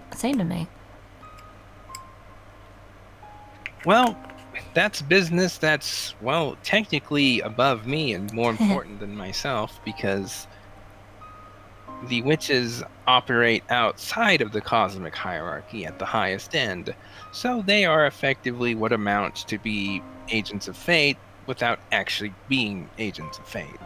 So they're pretty significant because there's only one of each witch in pretty much all of existence right now, at the very least.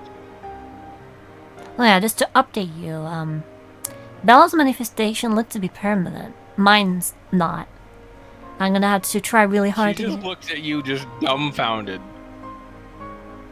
She stabilized her manifestation. She has just been flying all around since she unlocked it. Everywhere. Did she happen to have it manifest a few times in quick succession or something? From what she told me, no. That's difficult. What? She's just staring at you like you just said the moon's made of cheese. Here, have a slice.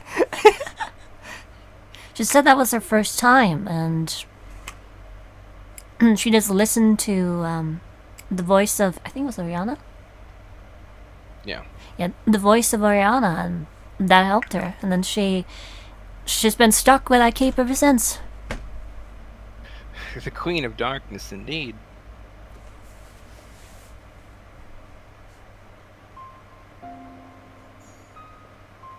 That was something impressive. To manifest and stabilize your manifestation of the mind at the first try is practically unheard of. I imagine it's probably not unprecedented. The cosmos is a very big place, though manifestations of the mind in general are extraordinarily rare. That definitely seemed to be the It is concept. suspected that due to how our world is, well, different than other worlds, it's a lot easier to, well, accomplish a manifestation, something to do with the living planet. And so that is why it's starting to pop up around here. The witches, in particular, Leonidas and Oriana, have been trying to, nudge people in that direction as the opportunities arise. Ideally, they'd like to get each of the 10 heroes to eventually manifest. Though that is a very tall order and very likely won't happen. Although to see that one has one permanent, and then you have learned how to use yours as well. Though she pauses before smiling. Actually, I don't think I'll spoil that. You'll see. She just kind of grins. Yeah, she returns to grin. Incidentally, it looks like when Bella managed to stabilize hers, the magic of the book that she's been carrying seemed to go away. It's like it's like the terms of a contract had been fulfilled somehow. That sounds about right. So I'm guessing that whatever the terms of the deal that her family's made, that was precisely it. That's what it was holding out for. That or her being able to defend herself to some degree. But it's really hard to say. Though I've noticed something. Oh? And what's that? There's a whole lot of potential around us. That? Or actually, I should just like figuratively or literally? Technically both. Because potential is what is needed to manifest them. Potential is not just, a figurative thing. It is a very literal thing. Potential is the canvas of creation. It is what everything rests on. It's one of the primary cosmic elements. I can't make much mention of others due to many reasons, but potential is effectively, imagine everything's painted on a canvas. That is potential. Where there is potential, anything can happen. But if there's no potential, very little can happen. Well, essentially, manifestations of the mind draw in part of potential and then use that to manifest the soul as an object, eventually coming to the aid of its user in their time of greatest need. That is why it happened in high-stress situations. That is why Malt cornered you like she did, was effectively, artificially, influence wanted that to happen with you. And the fact that you've already manifested once will mean it'll be much easier to do so in the future. Though I will save that talk for you in regards to Leonidas, as I believe that has something to do with which he wants to speak with you. Gotcha. And I've taken up enough of your time. So thank you very much for the book and, treats. It is very much appreciated. So it's been my pleasure. It's been my pleasure. And hey, might we do this again sometime? He just kind of offers a small smile. Sure. We'll invite Bella. That's good to hear. She kind of just extends a hand very happily. Curious to me, we never did this. She's kind of gingerly takes your hand. Hi, I'm Ashe of Mercy. Hi, I don't exist. Points to her with the other hand. That's not the right answer. I am the being that you know as Olivine. I would like to roll insight. She just kind of grins. Sure, keep telling yourself that. Close enough. Sure, roll insight. Yeah. Again. 8 plus 3 plus 2 plus 2 10. 26. Yeah, she was just joking in their regards, like, oh, I don't exist. Well, technically, I'm this. Yeah.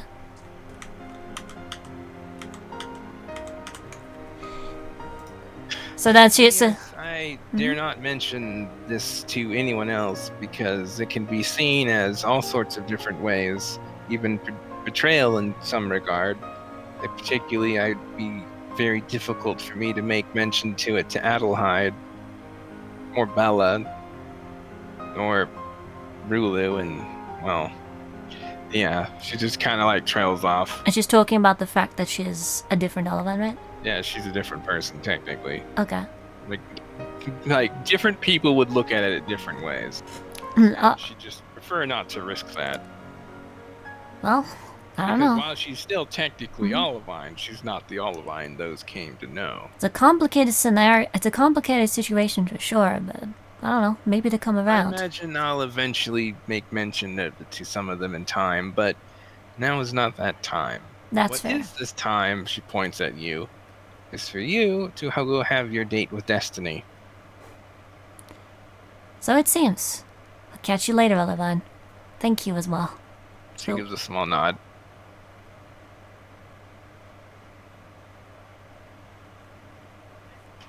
See you soon. Give her a wide smile at that as she heads on out. And as she does that, let's take a break because I need to use the bathroom Yep. and stuff. Alright, so you step out into the hallway, and Oh. not long after that, essentially, the world around you just kind of like freezes. Before then, things all fade to black, and you find yourself in, well, wherever this is, which you recall, it's like, oh yeah, this is that place that is somewhere but not somewhere, but actually isn't in your mind, but, well, something. And you find these two. Hi there. Leonidas shoots you a big grin and he waves his hand. Yo! She waves her hand as well. It's like, hey there. Holding up okay? Well, sure. You like take a look at him, and he seems his usual kind of, aloof demeanor. Although you look over to Oriana, roll inside. Alright. D20 plus 2d10 to 6, 3. Oriana insight. 30. This girl doesn't have much expression to her face. Seems very neutral, though her body language tells a very Impressive. different story. This is somebody that's very annoyed. Wait, can you hear me? Yeah, I heard you. She's very annoyed. She appears to be very annoyed. Well, her face doesn't show it. The fact that she has her arms crossed, she's somewhat like tapping her foot, and just kind of like just a lot of like telegraphing her movements. Like, she's very clearly frustrated about something. Leonidas is just, well, Leonidas. Okay. Do I think that she is... Who do I think she seems to be upset about or annoyed with? You have no idea. It's clearly not you. It's something else. I should just like... Something the matter? Leonidas like raises a finger. Yeah. So... I need a favor from you. Well, it's a bit of a favor, but at the same time helping you with something. Her brow just shoots up. She's just like looking at him with an raised eyebrow as high as it can go. Just kind of like, huh? Well, you know how our mothers are effectively here to, well, dictate and cast judgment amongst things that happen amongst those who would break the rules, but without actually breaking the rules, but, cutting between the fine line of what is and is not acceptable. I can just imagine. They're the referee. Yeah. Yeah, yeah. She goes, yeah, and I imagine that Ashi is just looking at the pair, like Oriana is just getting increasingly more agitated as she's speaking. Pretty much.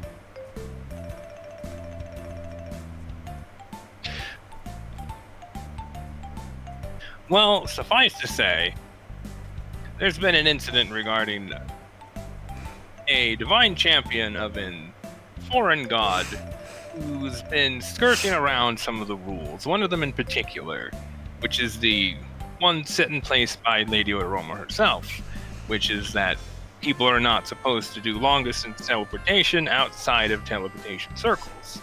And those that would have to go there first need to have visited it, unless they were the divine champion, which then they can teleport there. And you watch this, Orion just like turns his direction, like kicks him in the shin. He's like, ow! Okay. I think you best get to the point before your elder sister kills you. Well, long story short, we need your help to crack some heads. Knock some skulls together. Effectively set an example. Because not only have they not taken Amber seriously when she warned them that they cannot be exploiting this because this particular divine champion is that of a god that can effectively, for lack of a better word, teleport, wherever they wish to go. Which is all fine and dandy. Granted, it's frowned upon by Roma, but it is what it is. However, what they're doing, that is a problem, is they are taking others with them. Which is precisely what has been banned. Gotcha. So while it's not expressly against the rules to do so technically they're not breaking any rules, but they are breaking the spirit of a very important one. Hence, Amber is giving them a warning. Well, she then sent Oriana to take care of the problem. Essentially give Oriana a chance to, interact with mortals. Well, he kind of cranes her neck down at her. Suffice to say, they did not take her seriously. In fact, they just kind of drove her off. And now we gotta play coppers and robbers, I see. Granted, she could have just blasted them all to oblivion, but she prefers not to destroy mortals if she doesn't have to. So she, kind of shrugs. Had me fix it. The way it came, I do have one person who can aid with this. And technically, I wanted to save this until there was an opportunity where you might actually need to use it. It's kind of more fun that way. But she decided, I'm not going to have any fun. So, I'm going to help you learn a bit more about your red magic in exchange for you, to rile the cage of these ruffians, so to speak. Crack their skulls and then send them packing back to where they came. So, technically speaking, you won't be killing them, just very close. Effectively, Oriana here will be warding them against death while you proceed to thoroughly beat the crap out of them. Gotcha. Need to make sure the net lesson sticks after all. Well, at which point they will then be jettisoned back to where they came from, and the message will be clear, because the point here is to set an example that Amber's word is not to be questioned. If she makes a judgment, it is to be followed. And this was effectively Oriana first really coming onto the scene to show that, hey, this girl's important too. Well, no one's taking her seriously, so, I'm gonna be the muscle that I am and show that, hey, you don't listen to her, you gotta deal with me. And you don't want to deal with me, because we're going to show them what happens when they do deal with me. He gives a wide grin at that. Well, I definitely up the desk. So, we're going to put on a little show. Shouldn't we technically have some additional help? Though if that's just kind of looks... Yeah. If anybody needs help, it's them. Gotcha. I'll just put it that way. Just kind of trying to exercise that foresight that you've been warning about. But yeah.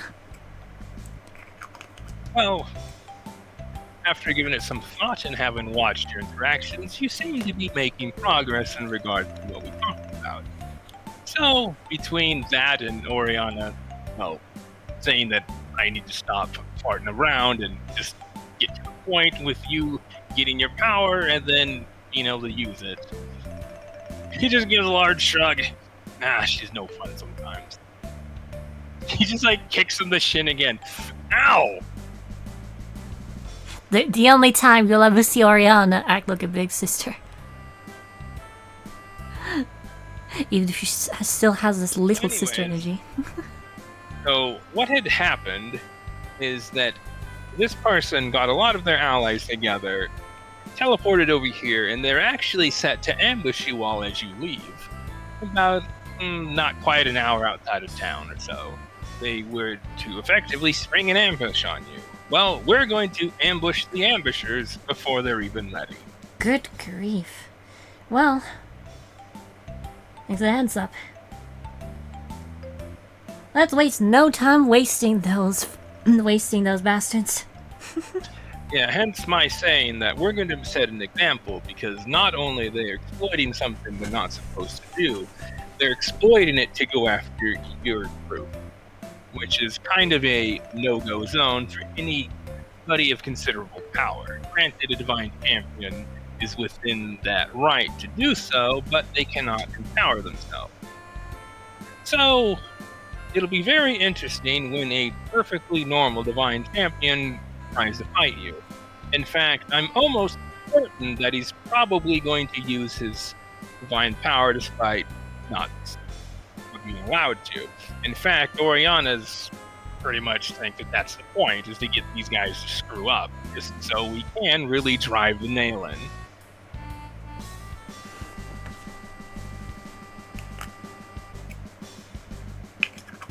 With that said, let's go.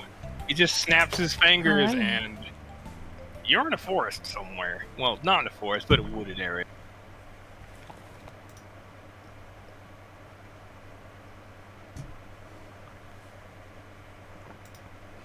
And I didn't make all the map right here because we'll be ending here in a minute. Alrighty. And we'll pick up with that after. But for now, essentially, let me find some real quick. Gotcha.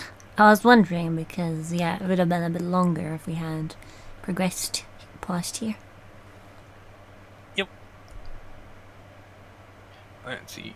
It would have been a prepare session, so. Yeah, like we're almost done. Gotcha. I'm just trying to find something.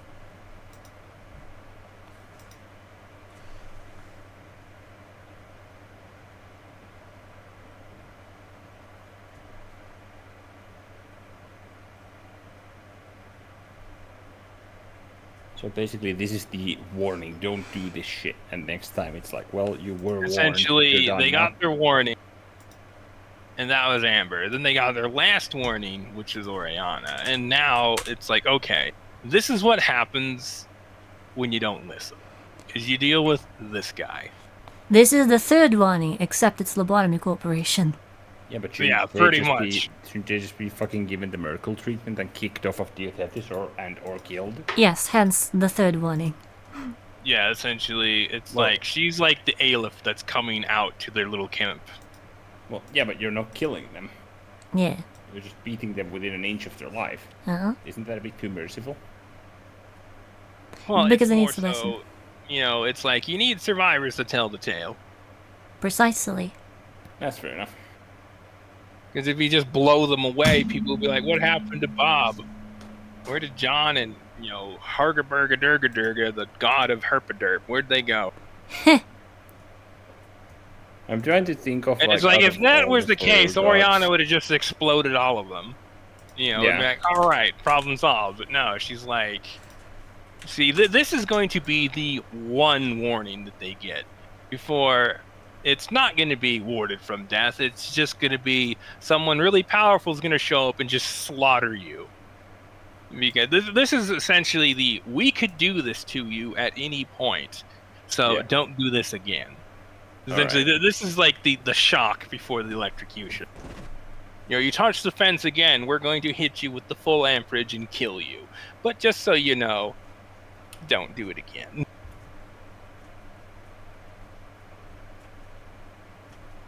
Do-do-do-do-do-do-do-do.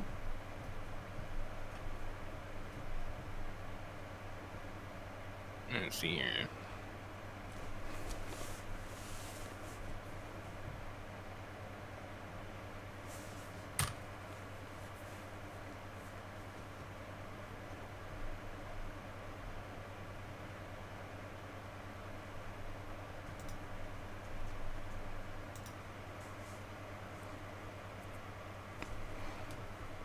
Alright, so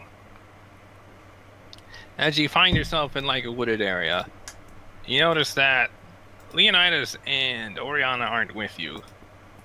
Though you then hear Leonidas in your mind.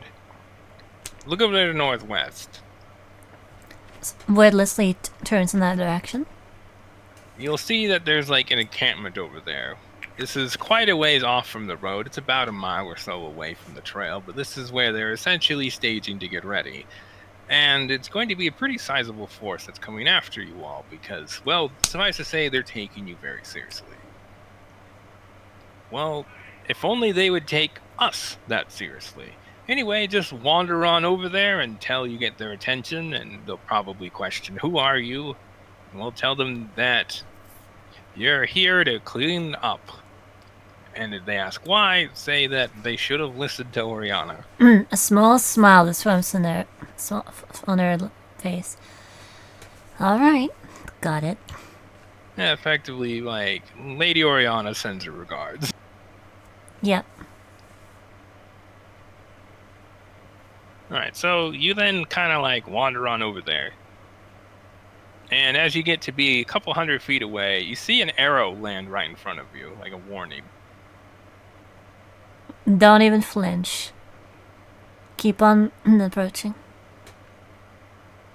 So as you step forward a bit, ignoring that, a handful of like guys kind of come out from behind the trees, like aiming crossbows at you. Before one of them sneaks up, hey. And just who do you think you are? Excellent question. I'm the cleaning lady. Here to clean you up. They kind of like pause, look between each other for a moment, and they all just start laughing. I'll let them laugh for a few moments until they start dying out. It starts petering out. Just not saying a word, waiting. Well, little girl, if I were you, I would turn away because it'd be a real shame to have to hurt some little girl. Let me just say one thing first. Lady Oriana sends her regards. They all then kind of like train their weapons back on you very seriously look. Where did you hear that name? I'm not going to say anything. I'm just going to reach behind me, take out this big ass great sword. One of them's like, wait. And he's like, that's one of them. Ashi, roll initiative. Alrighty.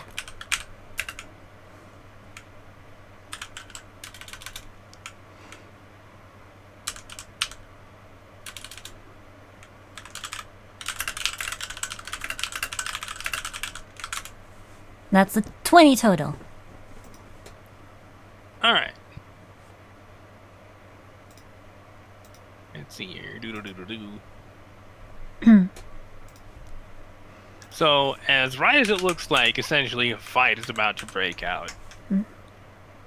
Time around you stops and everything just freezes in the black and gray.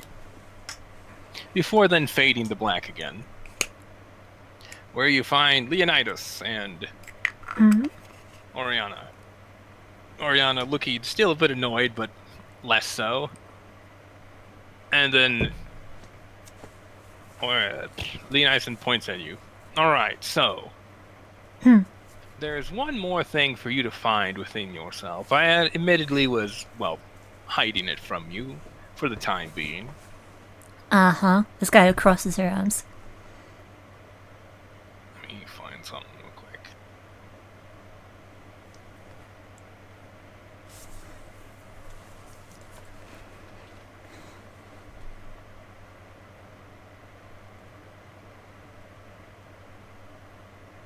What does it say? What does it say first?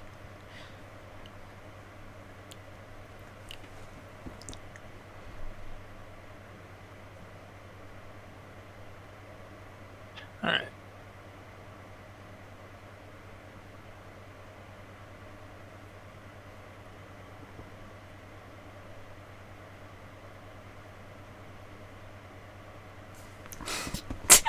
Alright, here we go.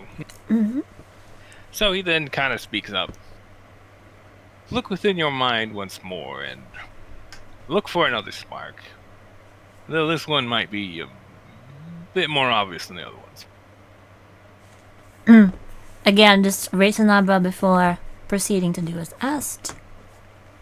So you look within your mind, and it doesn't take you much more moment to find it, but this one's like a big rock almost. Like it's a very, very bright spark. Mm-hmm. Yeah, pick that one up over there, and get ready, because you know your manifestation of the mind. Yeah, what about it? You'll see. Alright. This should be fun. Better be. Considering they're coming right for me. She just kind of says that a bit of a Oh, laugh. they'll be running the other way before long. Just don't let them get too far. Gotcha. Gotcha. Proceed to do as asked. Whoa! Okay, let me grab that. Grab these.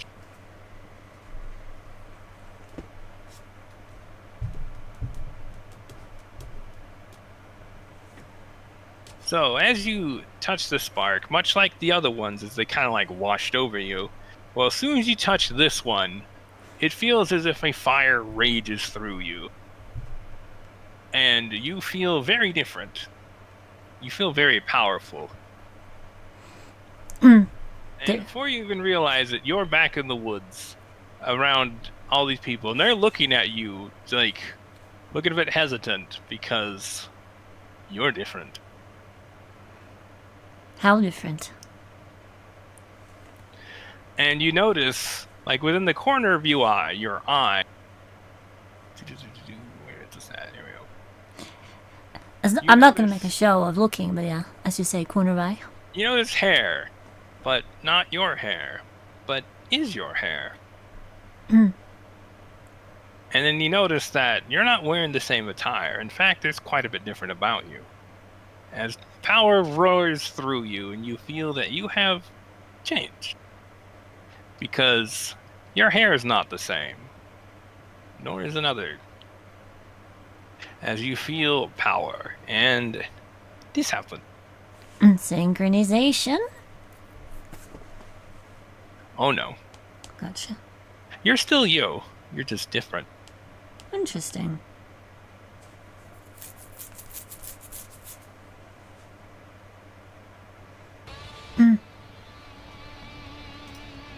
And I don't just have an item for you. Uh-huh. Let's see here. Take that. And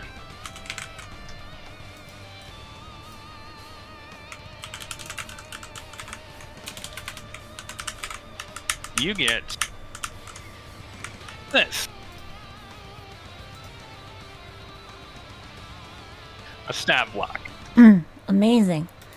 Let's see here. Good to know. Good to know.